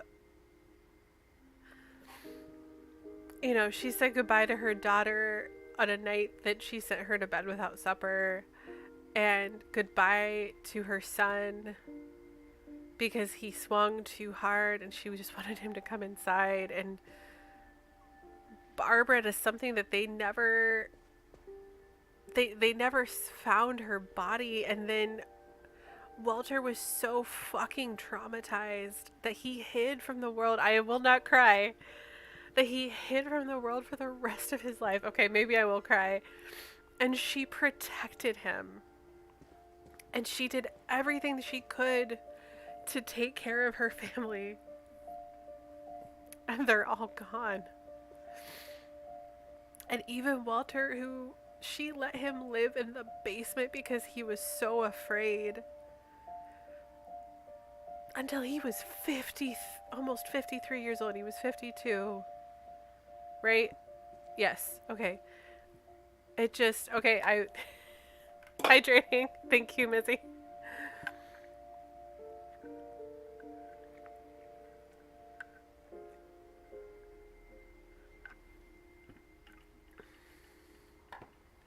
And to think, like, the way that Edith describes the way that she remembers her grandmother, in that, like, she was like, oh, she seemed so much younger than my mother, her great grandmother. She seemed so much younger than her own mom, who was, you know, a young mom, and she was full of life and full of mischief, and like a woman who has seen so much loss and who still manages to be, while mysterious with this loss, to be this bright spot in this little girl in Edith's life. It's just beautiful. It's so incredible to be, and like there's so much grief and devastation in saying, well, we have to build the graveyard first. But so much beauty in the resilience of Edie and of this family that they, After like, Odin's there's still monument one had been left. Edie's idea. There's still one of them left. My mom was always trying to move on, but for Edie, the past never went away. Well, how can you forget? How could she forget? He's the whole reason she's She here. could see it poking out of the water at low tide.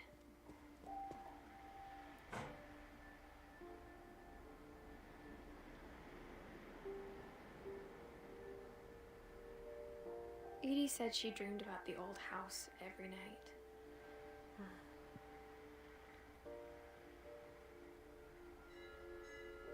Look at this.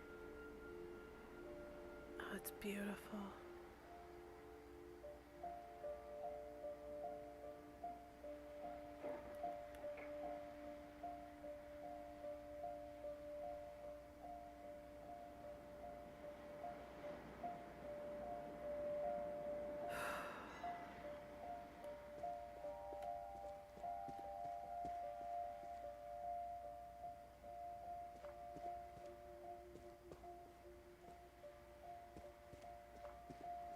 Edie's side was always easier for me to understand. But the older I get, the more I can see where my mom was coming from. Her dad had been pretty strict, but it wasn't enough to save her brothers. She was just trying to do better.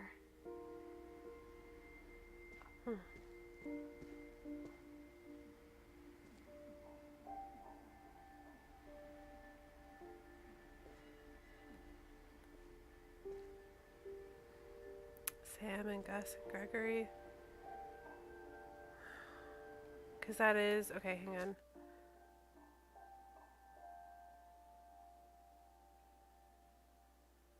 Yeah. Sam was her grandfather, and Gus and Gregory were her uncles. I mean, she never even knew them. Edith, this Edith.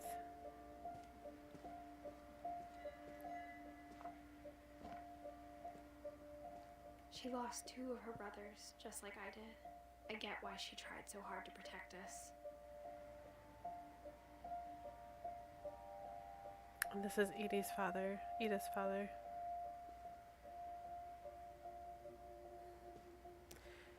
Milton doesn't have it. We Okay, never he does. found Milton's body, so my mom insisted we were putting up a monument, not a tombstone.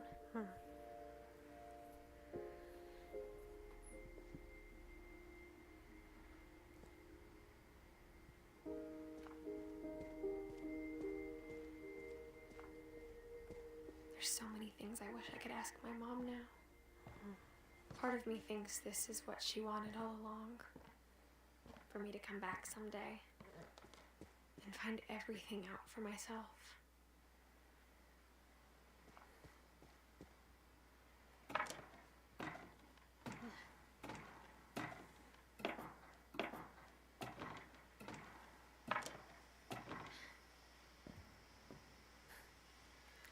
It's so funny to see her up here. But Like, looking back on it now,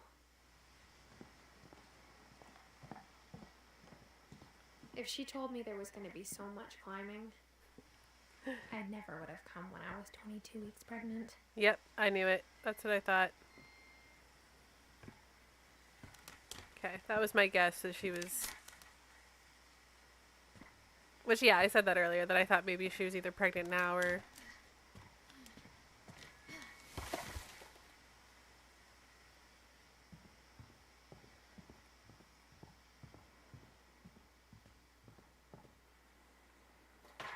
I never met Grandpa Sam, but I think he and my mom had a lot in common.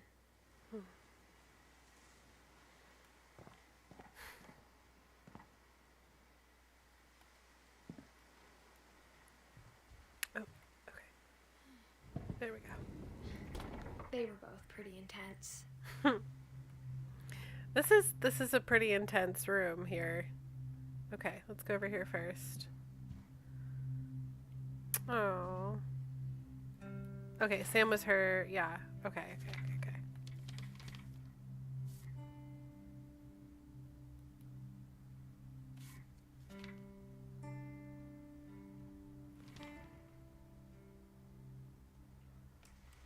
Dawn, I promise, you'll never forget this weekend.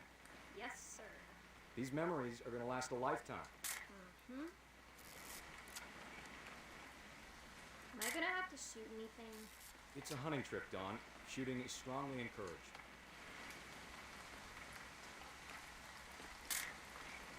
Not quite. Oop, oop. There we go. What? Oh, it's her mom. Perfect. It's gonna rain the whole weekend, isn't it? Well, darling, it is Washington.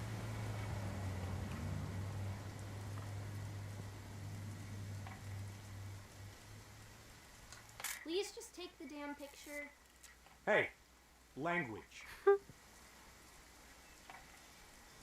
Oh, she's supposed to be... Oh, here we go. Here. I will never forget this weekend, Dad. That's the spirit. Okay, got it. I'm gonna take some pictures, okay? Just be careful. The camera's older than you are.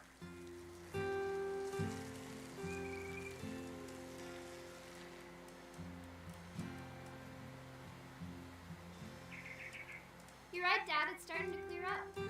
Still freezing, though. Definitely should not have drunk all that coffee.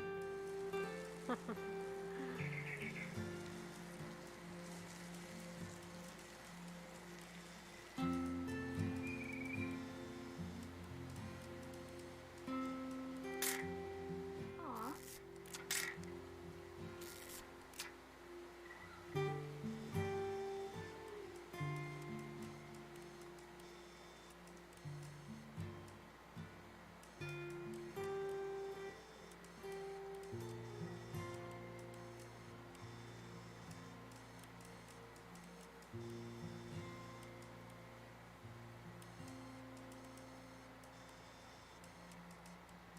I feel like I'm supposed to be... Just takes pictures of everything.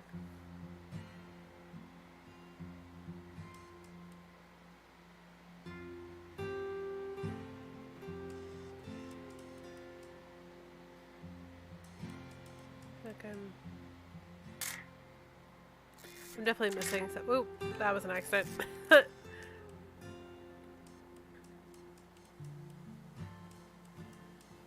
Aha, there we go.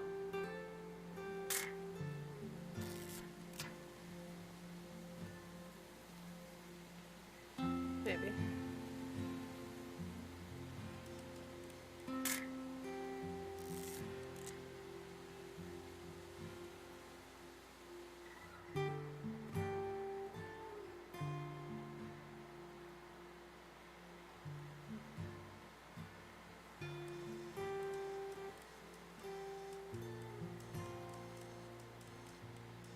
There's a chat. Oh. Nothing quite like being... Aha, there we go. Okay, found it. Hey! That's a keeper. Hold This still is while I so take a picture sweet. of you. It's like... I'm like just this... saying. I'm not always gonna be here, Dom. You'll need to remember this stuff. This if piece you of wanna her, survive. her mom and her Fine, grandfather. You know who else thought he was gonna be fine? Some guy who died. Dawn, I'm being serious. I know, Dad. You're always serious. Doesn't being out here make you want to chill out? Well, to tell you the truth, I haven't been out here in 20 years. Dawn, don't you think you could find something more interesting to photograph? Maybe. Last time I was with my brother Calvin. Man, that was a great trip. Your grandpa Sven taught us how to fish, how to build a fire. We found an old logging trail. There were deer everywhere. I'm not focusing on this. I bet if I could remember where that trail was, we'd spot a buck for you in no time. Oh, the trail. Okay, I am supposed to. Maybe. Give me a minute to check the map. I feel like I'm supposed to get her dad, but like.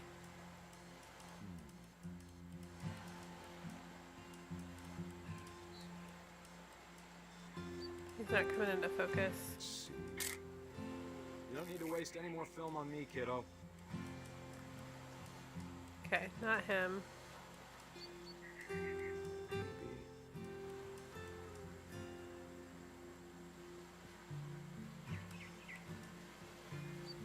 Is it?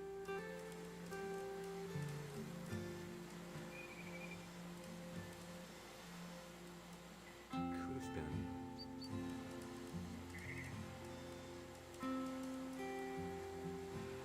I already did this.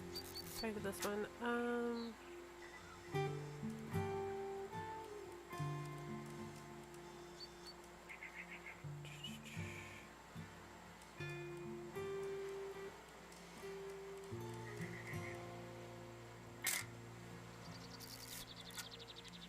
I think it's supposed to be this, but I'm having a hard time getting this to focus. Oop, I had it. Oop. It's like, aha! Or not. Okay.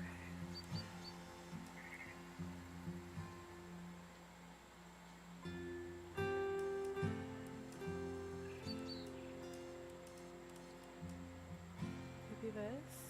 I don't know. I keep going back to that though. Looking for what's important in this scene. I thought it was her dad, but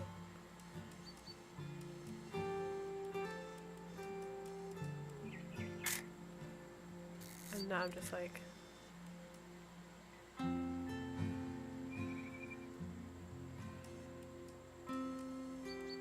oh, the bird, always the bird. Good eyes, Dawn. There we go. Before you take the shot, let me get a picture of you.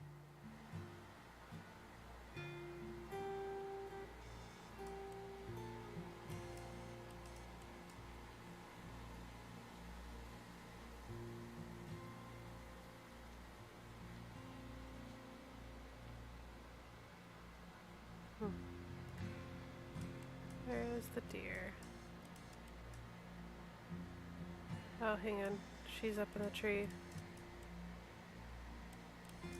I think. Sorry, thinking about deer hunting. You're often like in a tree. Okay, yeah, here we go. There we go. Dad, I... Let me get behind you. It's so special. Do I have to do this? Dawn, you don't have to do anything. But if you want to survive, you'll need to be strong.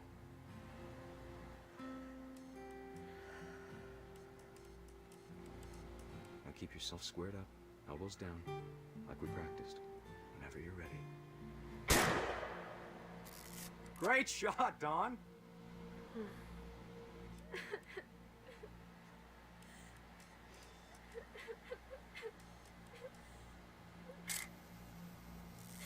I'm proud of you, Dawn. Always remember that, okay?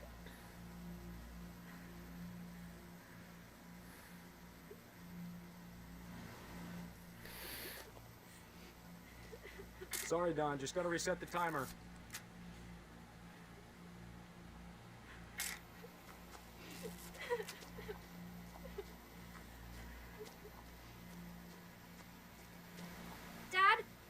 It's twitching. I think That's it's totally normal, Don. Just focus on the camera. Try not to think about...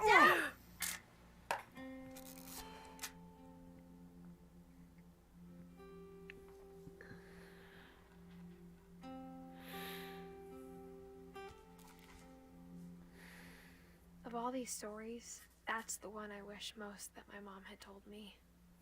Yeah, no kidding.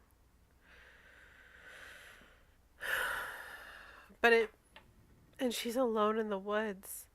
Yeah. Fuck.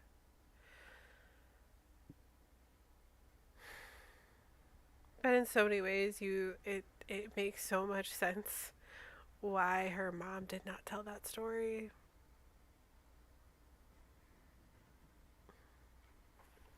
That's not something she ever forgot, and that stayed with her entire life.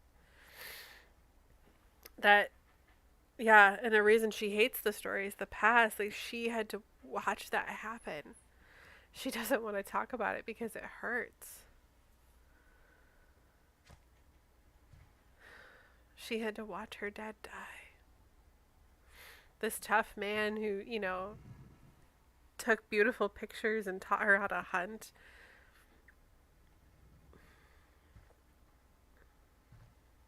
Sam spent his life shooting photos, but Mom said he got nervous being in front of the camera. I guess we're all afraid of something.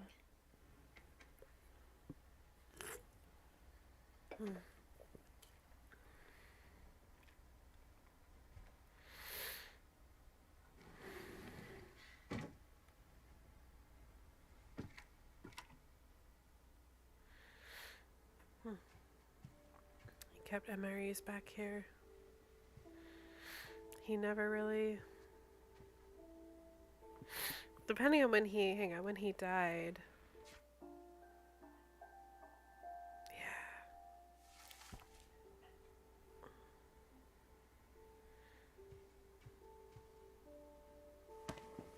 After Sam died, my mom and Edie got really close. They'd both lost a lot. It makes sense why she lives there with her she lives there with her grandmother.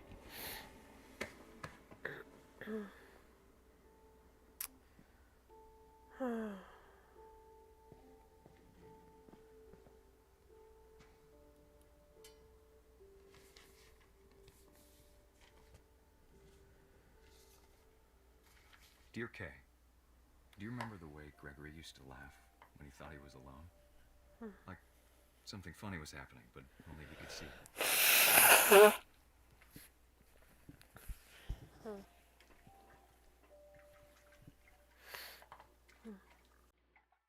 think he saw things the rest of us don't.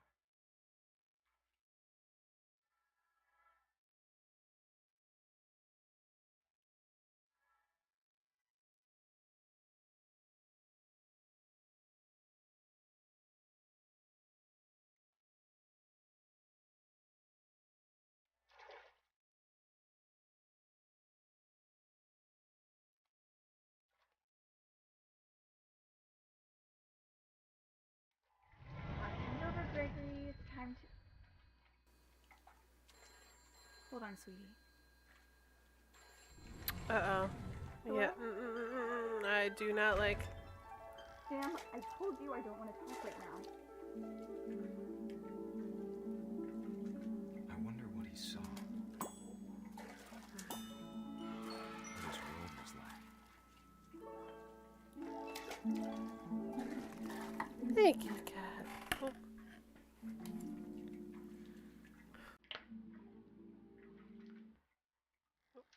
Sorry. It reminded me so much of Calvin.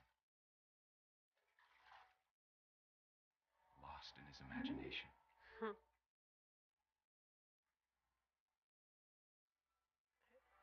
Okay, Sylvie. It's a really bad time.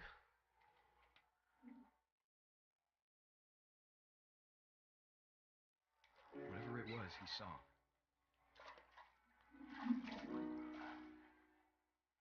Oh, yep. That's what he's... Come here, baby. Okay. You can jump up here. Here. There's space for you.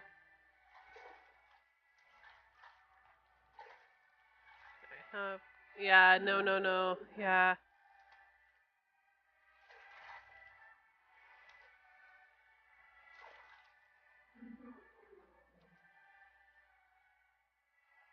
Okay. I'm so sorry. My cat is like, this is the worst time. Sylvie. I know you want up. I know you want the love. Sorry. I don't know if she wants on my lap or like right here on the desk.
When the time for photos came, Dad ordered him to come here. But Gus declined and as a sign held up his middle finger. Huh.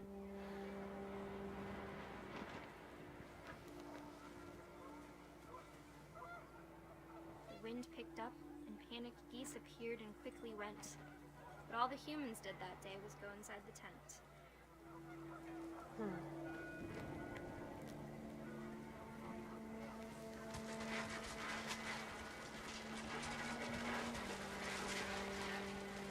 The rain came down in buckets then, but no one seemed afraid that nature might destroy the tent our dad had crudely made.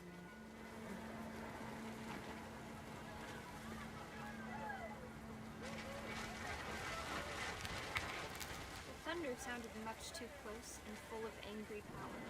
And all my father said to this was, "Make the music louder."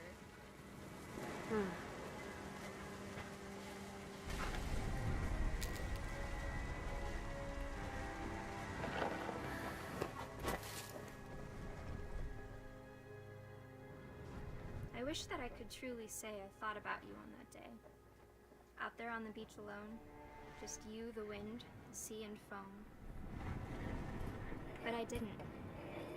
Until we found you.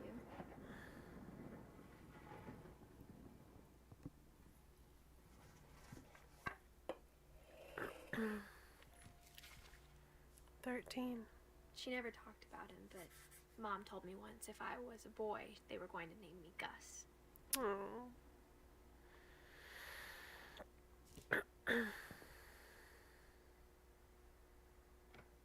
Or her brother.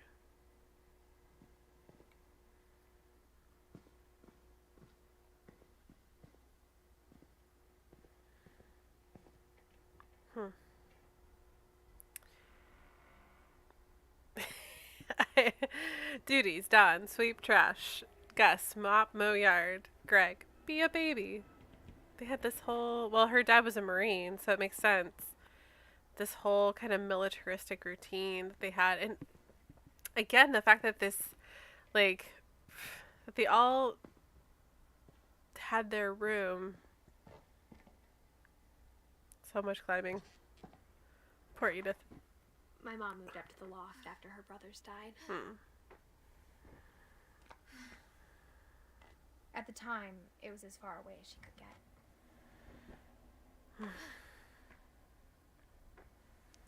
They just, every time there was someone new in the family, they just added on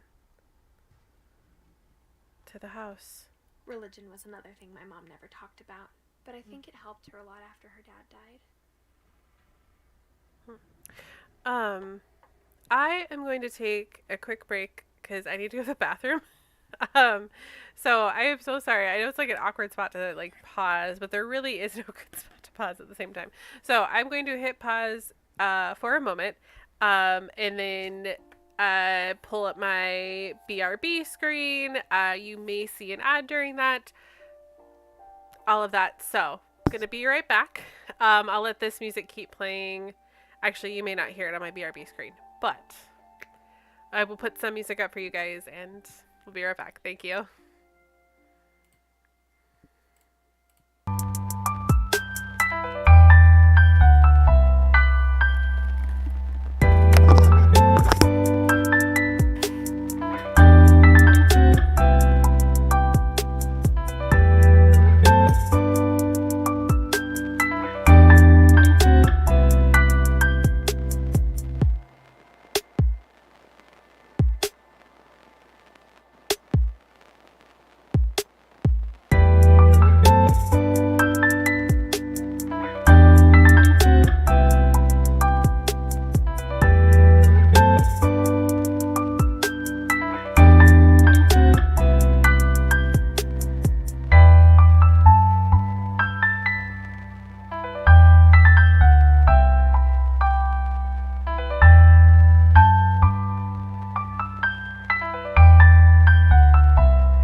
quick break.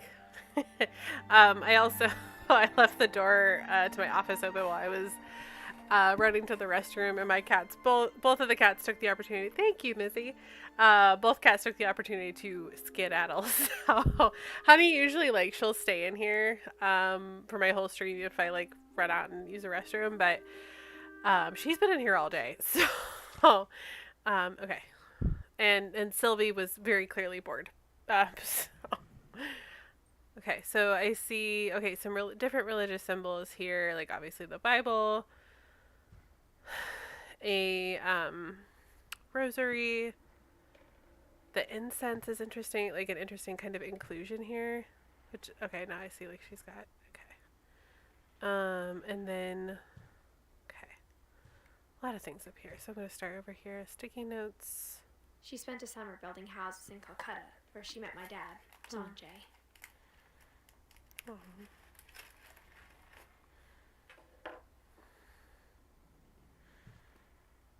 College applications, fly to India. Oh. Okay. My mom moved to India a week after graduation and got a job teaching English. Louis was born a year later.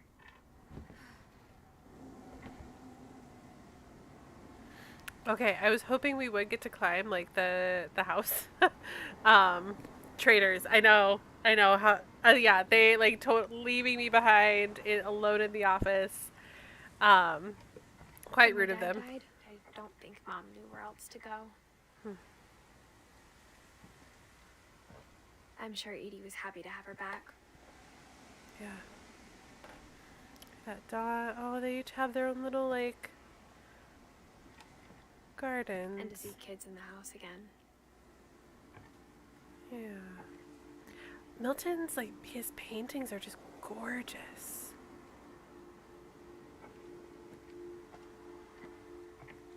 The house had to get a little bigger, but Edie was used to that.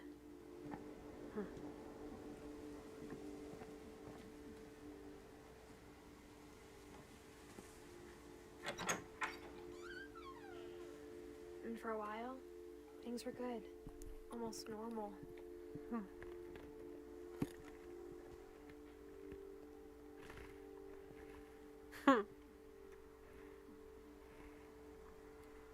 Such a little boy thing. Looks like they were homeschooled.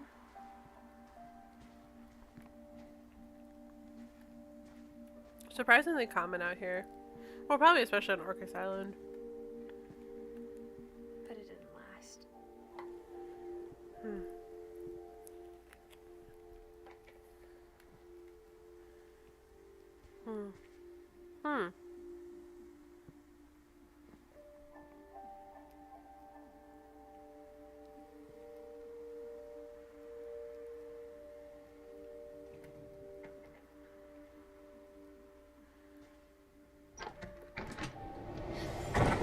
The beginning of the end was Milton's 10th birthday, when Edie gave him a castle.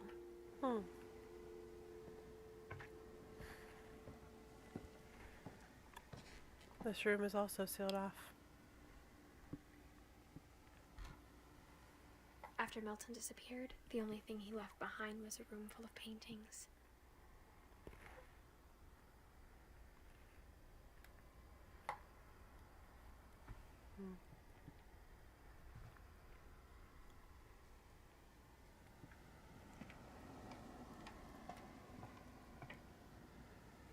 It's so beautiful. It's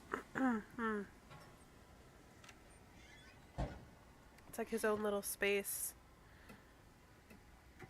in here. And all of these these sculptures, the paintings, the little, oh my goodness.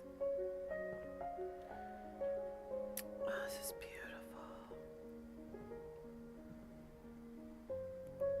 This bed and just, I love how the whole of the inside was just white so that, he could make it whatever he wanted. Just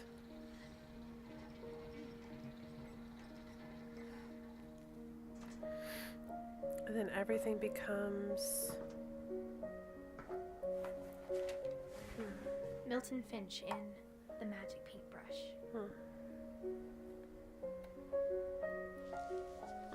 There we go.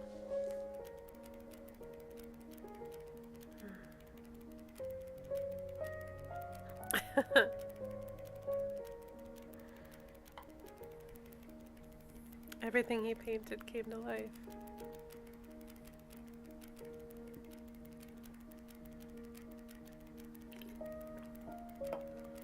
The door.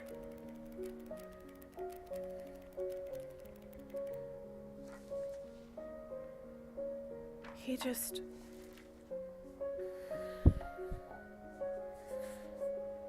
I was 4 when Milton disappeared.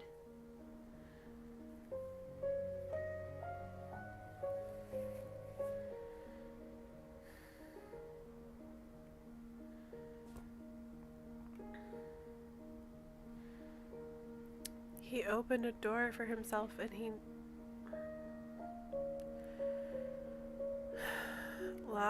literally lost in his artwork.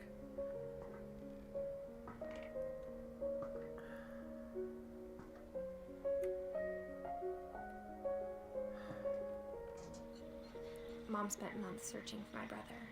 Then she sealed the doors.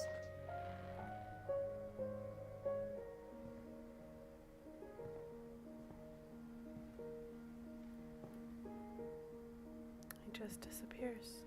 Whatever Milton had found in the house, Mom didn't want it getting out. Did Walter catch his train? Yes he did. Hi Omniarch, welcome in. We are far past Walter's death. We just got to Milton and his disappearance. So yes and no. It's a subtle, I appreciate the way that you worded that in a non-spoilery way, just in case I hadn't made it there yet. Okay,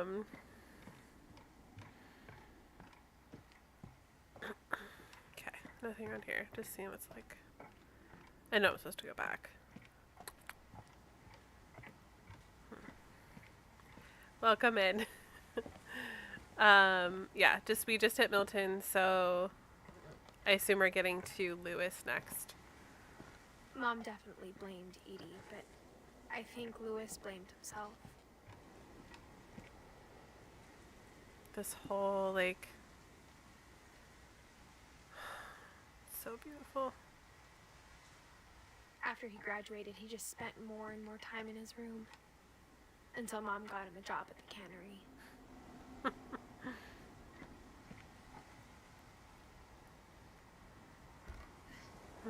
Everyone always told me to stay out of Lewis's room. Except Lewis. I love the marijuana leaf.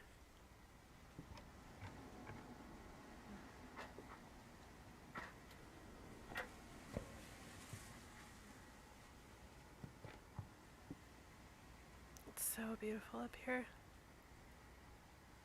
And like you can, all these places you've already been, it just, I want chairs like this. I want to look out like this. I want to be like this.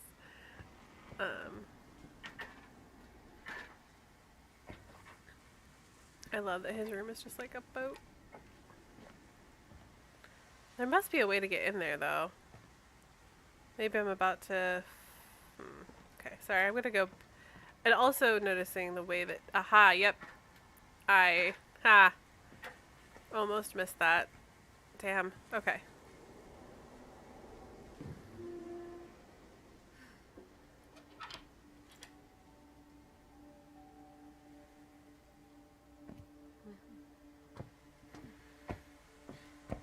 Lewis's room smelled very, very familiar.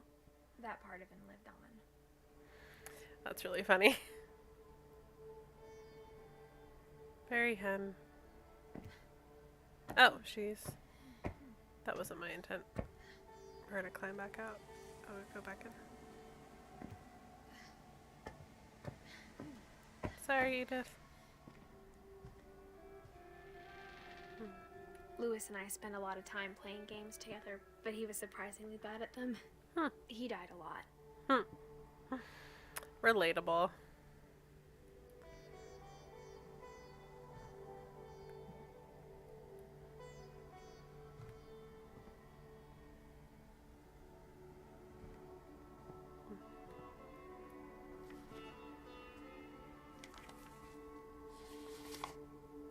Huh.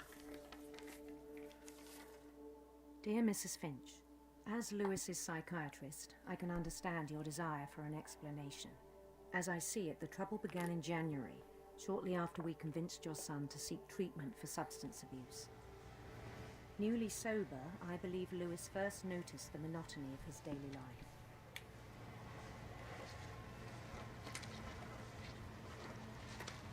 He kept working at the cannery. But he withdrew part of himself. In our sessions, I saw the same behavior. His mind began to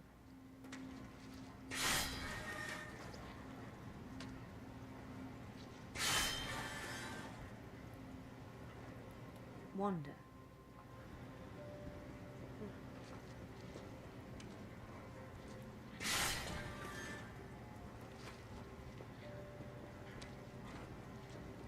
I asked him to describe it. He said he started small, imagining a labyrinth. He'd feel his way about. Then something moved. Bats. And toads.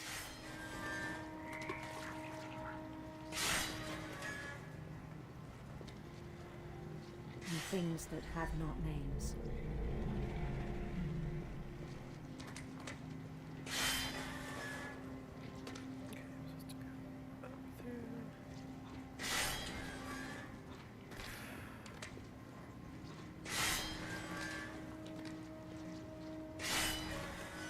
He knew it was all in his head.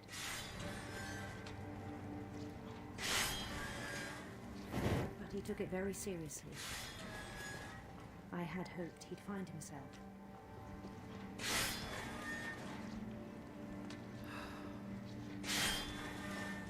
But he found something more. I worried about him then, daydreaming at the cannery. I spoke with his boss, but he said Lewis had become a model employee. Methodical, tireless, focused. Like a whole new Lewis.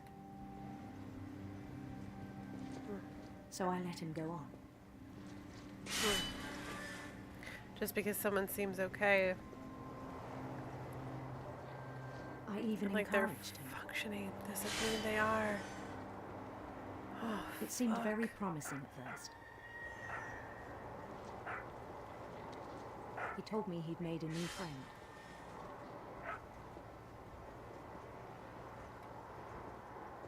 On the edge of a city he named Lewis Topia. He built the city up slowly, brick by brick.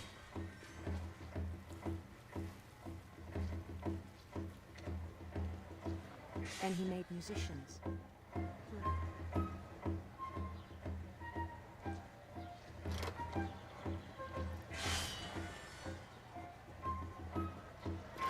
And songs for them to play.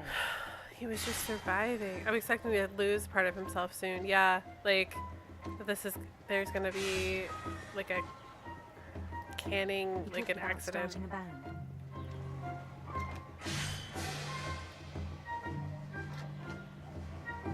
I think that's kind of the point you're kind of supposed He to was get. always humming something. Every day his imagination grew stronger.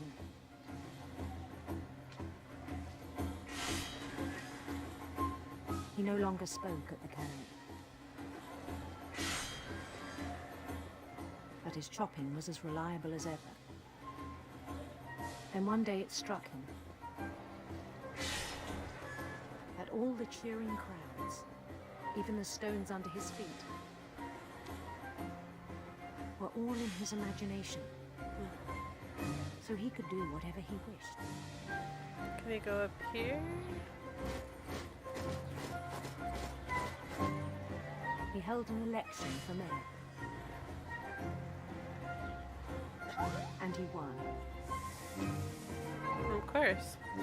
It's his. They begged him to stay, but his mind was already wandering.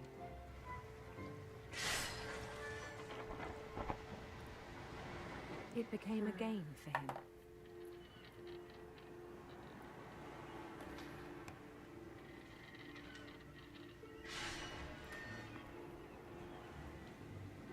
He'd conquer a city, then immediately push on. New Louisville.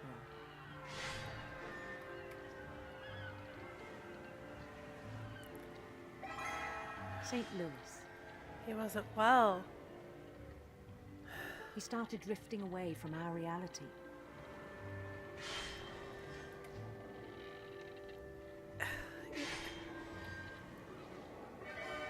Minneapolis. Until one day he forgot to go home from the cannery. Even as his mother pleaded with him, part of Louis kept sailing on. He just...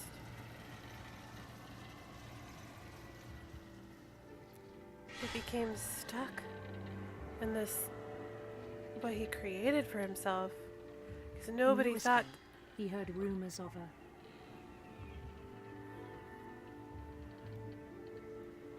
I don't know what way to go. Beautiful prince.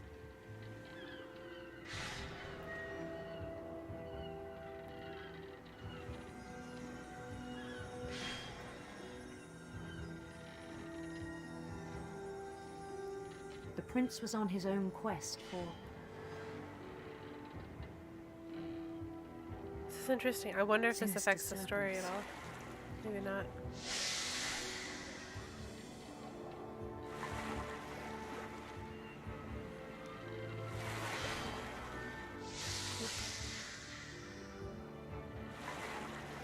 He followed the sound of his electric sitar.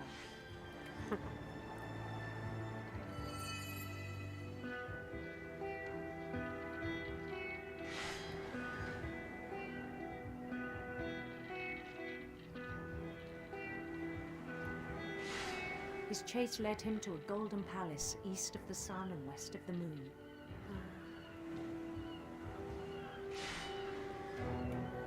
Even then, his logic remained sound. He doesn't even see it anymore. He knew the world was all in his imagination.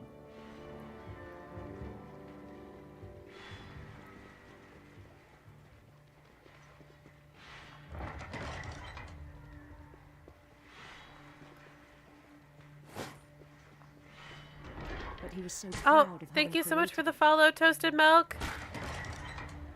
In his own eyes, Welcome. he'd become something greater than a king. Welcome in. Glad to have you here.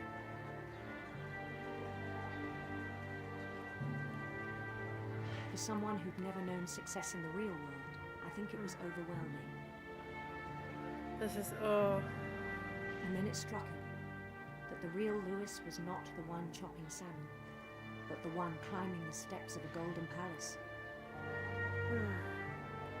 Of course, this life was so much more beautiful and rich and...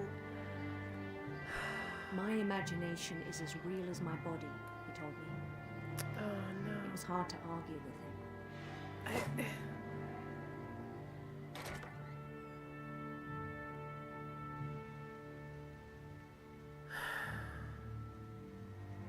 How is he... So, of course, when he leaves the cannery, he's gonna... Oh, my God.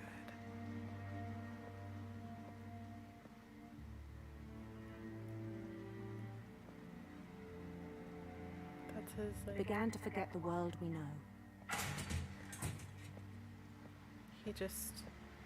He's just gonna walk out there. No more hand. Yeah, I think that's it exactly pained where him this to is going. remember Louis, the cannery worker.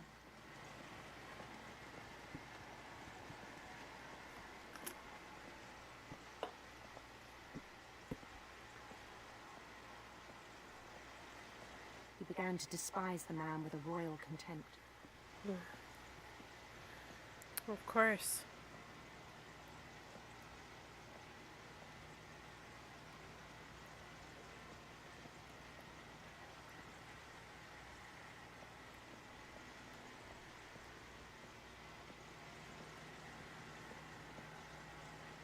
he's I still thought I could save him. became an NPC, yeah. Even after he said It was he just being crowned everything. king over all the lands of wonder. The palace would be packed with his companions.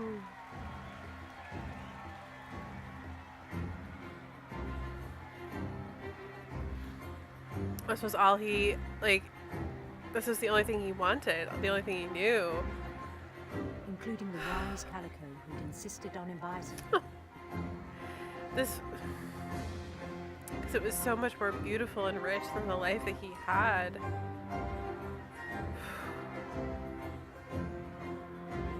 Of course he became consumed by this.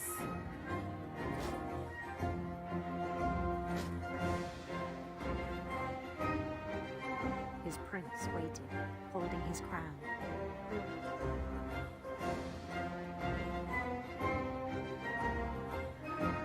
There was only one thing left to do.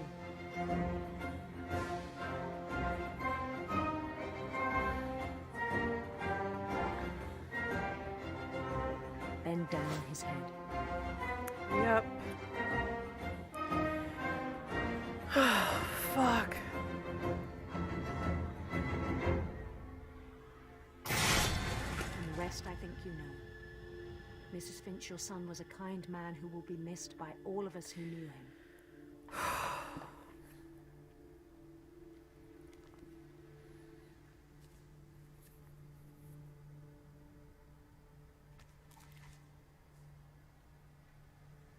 My brother was really cool.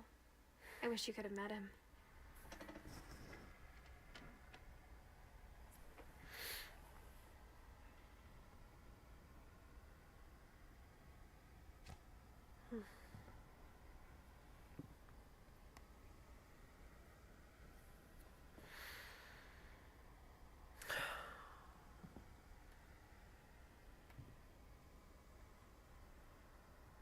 So heartbreaking. This explains the locker contents, the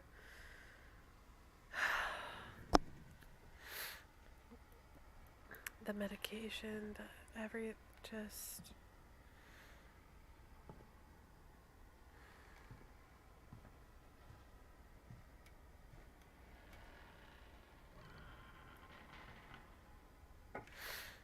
everything.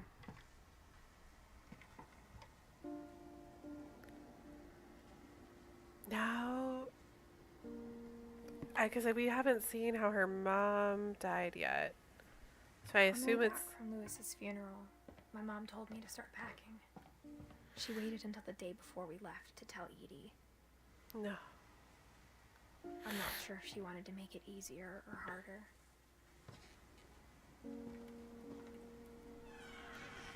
Because we have seen the mom's I wish room. we'd stayed.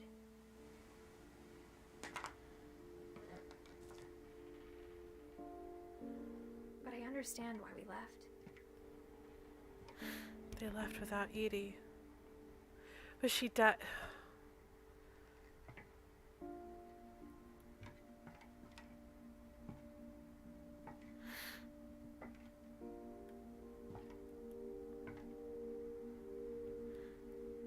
But the same, like, they didn't take any of this. They took none of it. What happened?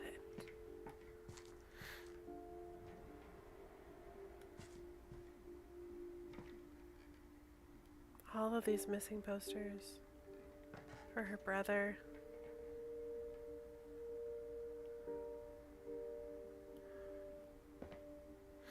My mom ended up leaving everything behind.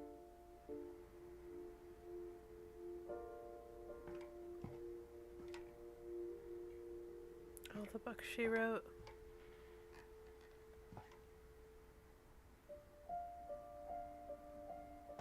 What does this say? O God, you have called your servants to ventures of which we cannot see the ending, by paths as yet untrodden, through perils unknown. Give us faith to go out with good courage, not knowing where we go, but only that your hand is leading us and your love supporting us through Jesus Christ our Lord. Amen.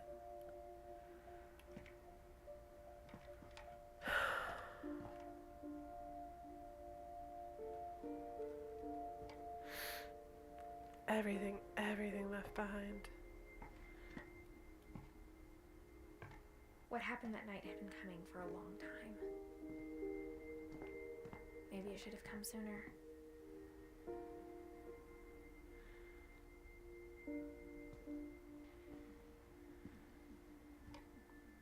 Yep, okay. But it had to end one way or another. All that's left now is to tell you about that last night.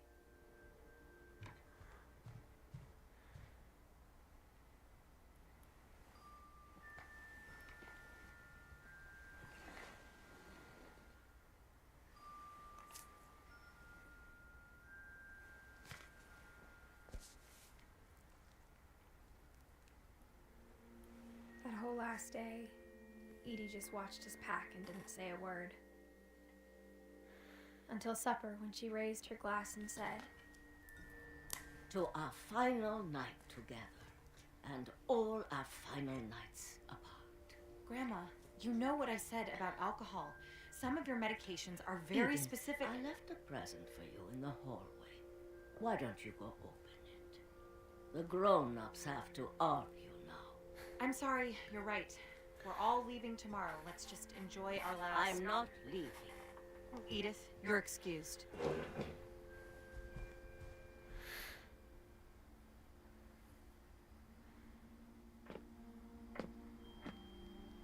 The power had been shut off that morning, but Edie always had plenty of candles.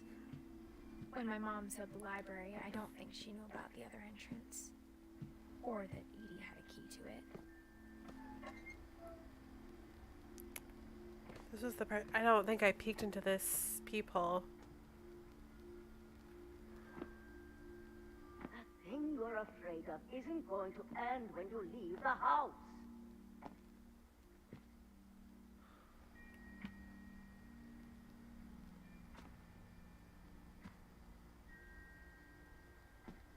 Edith has a right to know these stories. My children are dead because of your stories. I think it's best if Edith and I leave tonight. We'll have the nursing home send a van for you in the morning. Okay?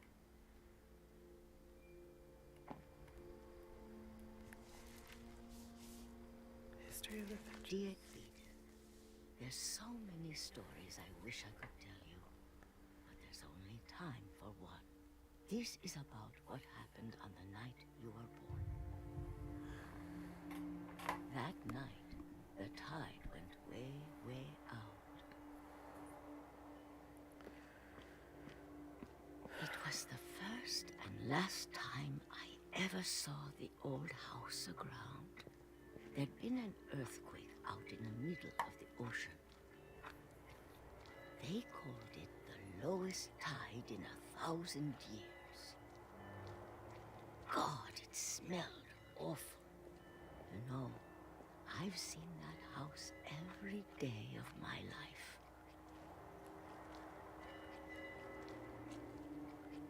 But I never thought I'd go back to it. When the fog rolled in, I lost my way.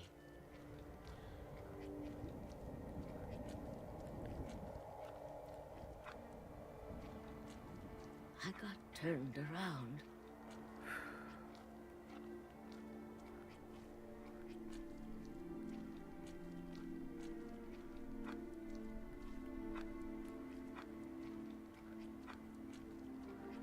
I started seeing things. The deer, yeah. Things I'd forgotten had ever existed.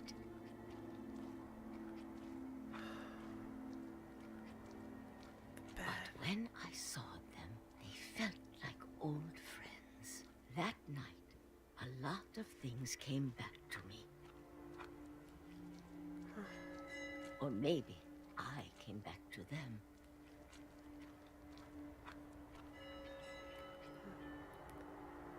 One Edith telling another Edith about going back to her home, the Things home of her I childhood. can't explain, but that I need you to try and... Edith, what are you doing in here? It's mine. Edith! Mom, you're gonna rip it. Let go. I kicked and screamed, but Mom dragged me to the car.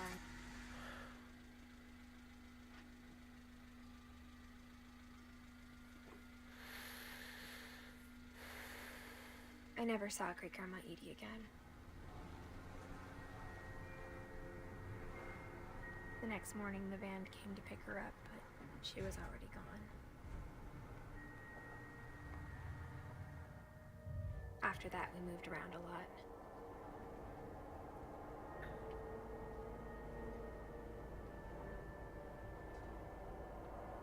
We both tried to make the best of it.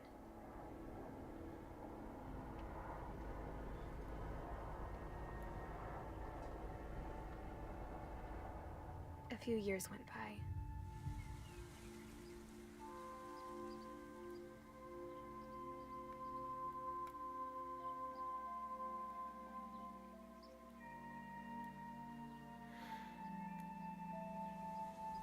My mom didn't like to talk about it, but she started getting sick a lot.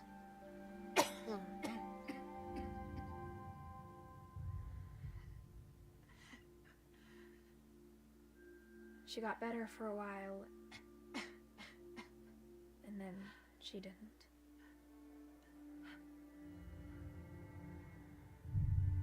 And then I was alone. It's interesting that, like, she wears the fingerless gloves, like, even as a kid. The last Finch left alive.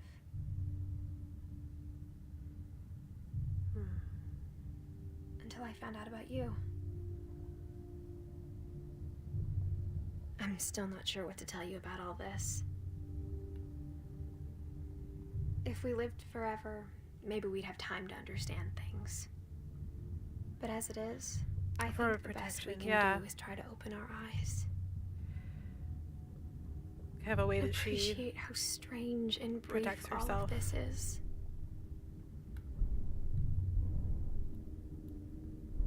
This journal was supposed to be for you. But now I hope you'll never see it.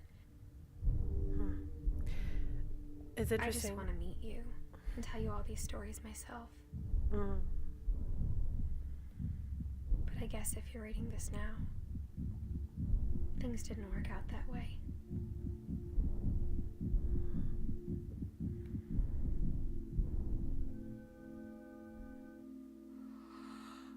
This is where your story begins. I'm sorry I won't be there to see it.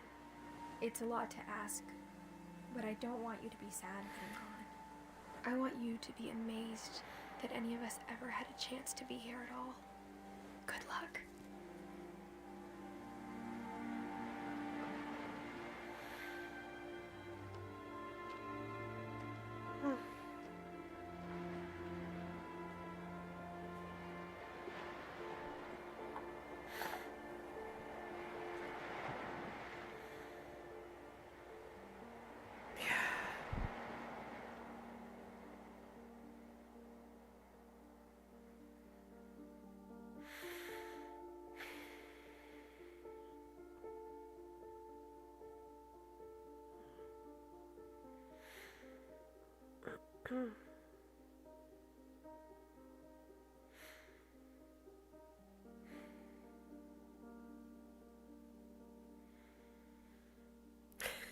Okay. I'm hydrating.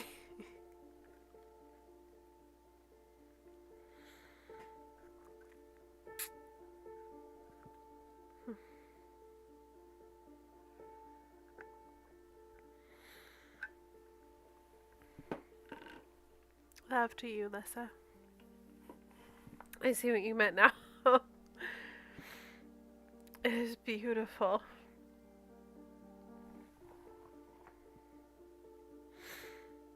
So tragically beautiful, but so beautiful. And so many, I love the way that there are just so many questions left unanswered. The way, like, Milton was like a big one. I don't know why that was such a, like, why, I think out of everyone's, if you have not played it, play Unfinished Swan, they are connected. Okay. I'm actually looking for more indie games to play because I'm running out of games. So I'm gonna add that to my list here because okay. Okay, I pulled that up. Okay, by the same people. Okay, and they're connected. Very different type. Okay. Yeah, I don't know why Milton's stuck out to me. It might be the art thing. But just the fact that I think of all of them, his is the most mysterious, that just one day he was there and then he wasn't. And the magic paintbrush flip book, it just... And even like what happened to Edith, you know? Like... I mean, presumably she must have died giving birth to her son based on the way this was all timed, but...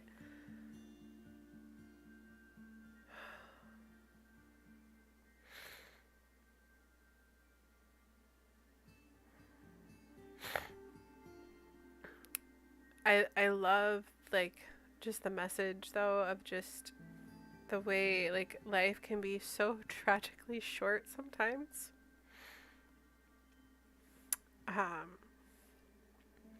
But it still matters that each person was there, the impact that each individual left. Like, even the baby that died, like, at just a year old, he left an impact. And that is, like, that is incredible. And it's true.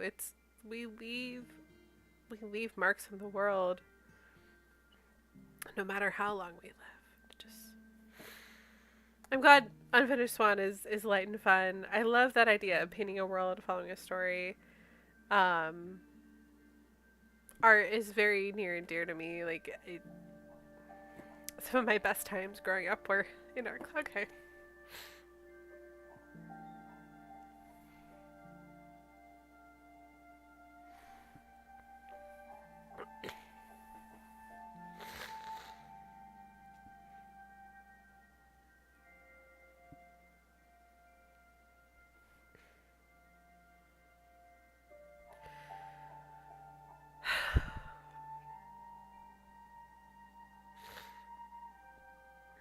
Wow, 5 years developing this game.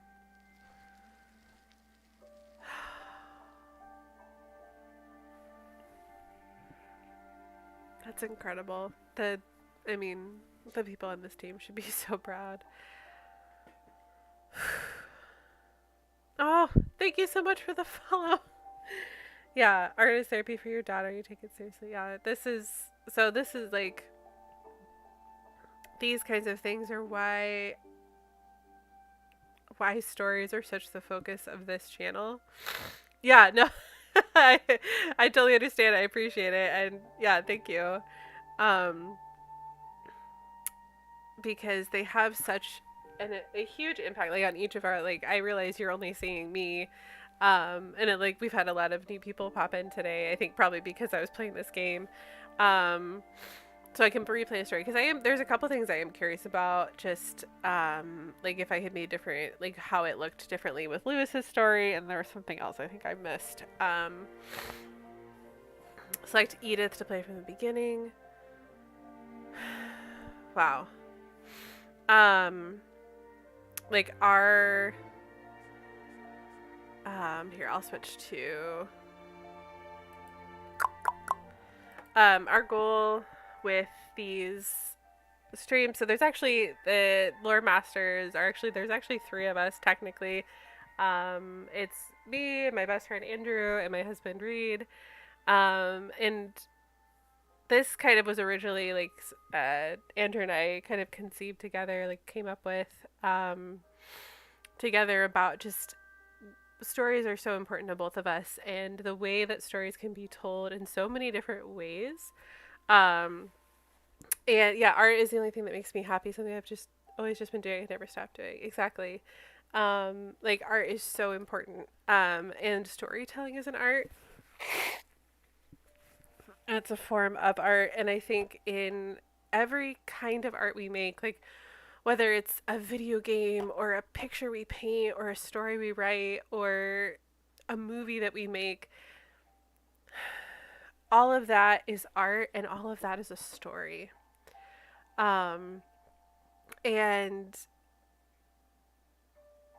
that, like, stories have been so important to me through my life. Like, obviously I am obsessed with books. Like, you don't have a entire wall, literally a wall of books in your house without being obsessed with books. And stories were my escape as a child. Art was my escape as a child. Writing was my escape.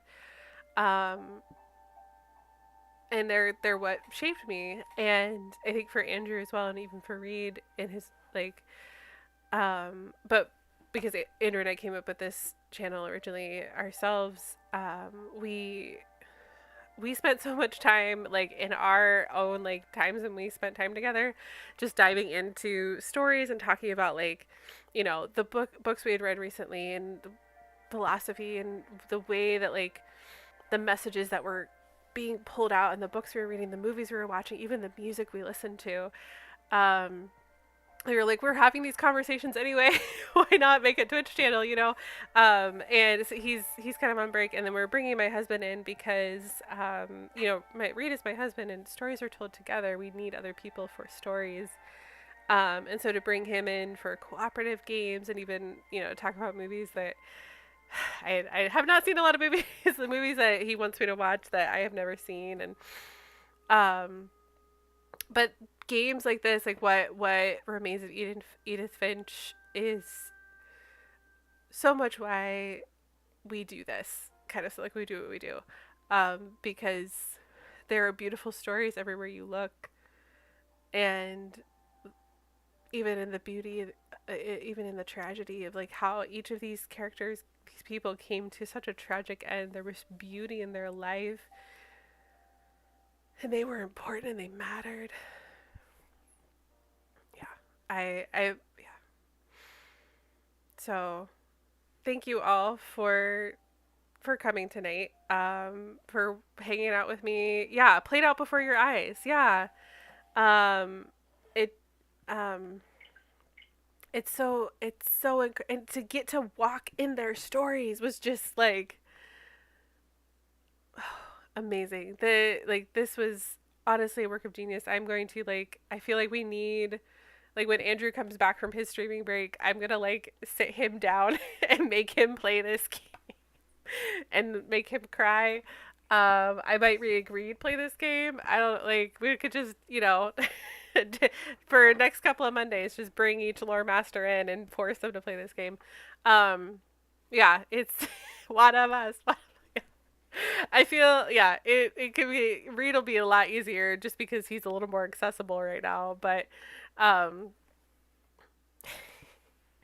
Andrew's like, he should be asleep right now. He should be asleep. But I actually almost texted him tonight, was like, make sure you watch tonight, because I think it's going to be really cool. And then I just, like, we actually were texting before I streamed, and then I forgot to tell him. So, but I'm so, for everyone who, like, was here through the whole game, thank you. And anyone who came and hung out for the game. Yeah, I'm going to work on wrapping this up, and let me find someone. So let me just, I'm going to make the screen disappear for a moment, because I'm going to do some flipping around with my capture card so I can look at the camera and look at you guys and do things. But you should still be able to hear me. I just don't want you guys to have to see, like, me climbing all over my setup here. There we go. Okay. All right. So get that working. There's my mouse. All right. Okay, so I'm going to find someone to raid. Actually, this and Final Fantasy VII are my faves. I could watch 100 times over. You know, I actually have never played Final Fantasy. Maybe when I finish. So Mondays, right now, while it's just me, I'm focusing on indie games on Mondays. Oops. And then Wednesdays, I work on my own personal story. Well, not personal, like my own novel that I've been writing. It is a sad ghost story because apparently we can only do sad stories here. And like Don, when he popped in, earlier he was like, you know, Rose, are you playing another sad game? And I was like, yes, because that's like, it's apparently my vibe. So okay, there are only like there are 1, 2, 3, 4, 5 people playing Edith Finch right now, and it's just one of them is me. So let me see where these other people are. So that is not in English. Let me look at this person. Sometimes you just need a good cry. Exactly. Apparently I need one a lot. I'm going to hang on, turn off my desktop audio for a moment. Let me check on this person.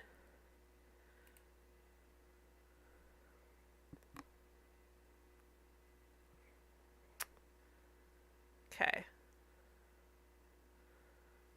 So looks like, okay, hang on. So they got as far as Calvin, it looks like. Let me see if there's, we're gonna do a raid. I'm just trying to find someone to raid. Okay, she's pretty far into it. Looks like, you know what? I think I'm gonna raid this person here. Not this one. This one. Okay. So before we raid, first of all, please stick around for the raid. It helps other streamers, and especially we're going to actually be raiding a small streamer tonight. I mean, I am a small streamer, but like a smaller streamer, I guess. They are just hitting the basement, it looks like. So this is going to be a very exciting moment for them. Like not the raid, but like they're just getting into the basement. So if you are a follower, here is your raid message. If you are subscribed, here is your raid message. On Wednesday, before we fully raid here, while I'm getting the raid ready, on Wednesday I will be continuing to write my sad ghost story.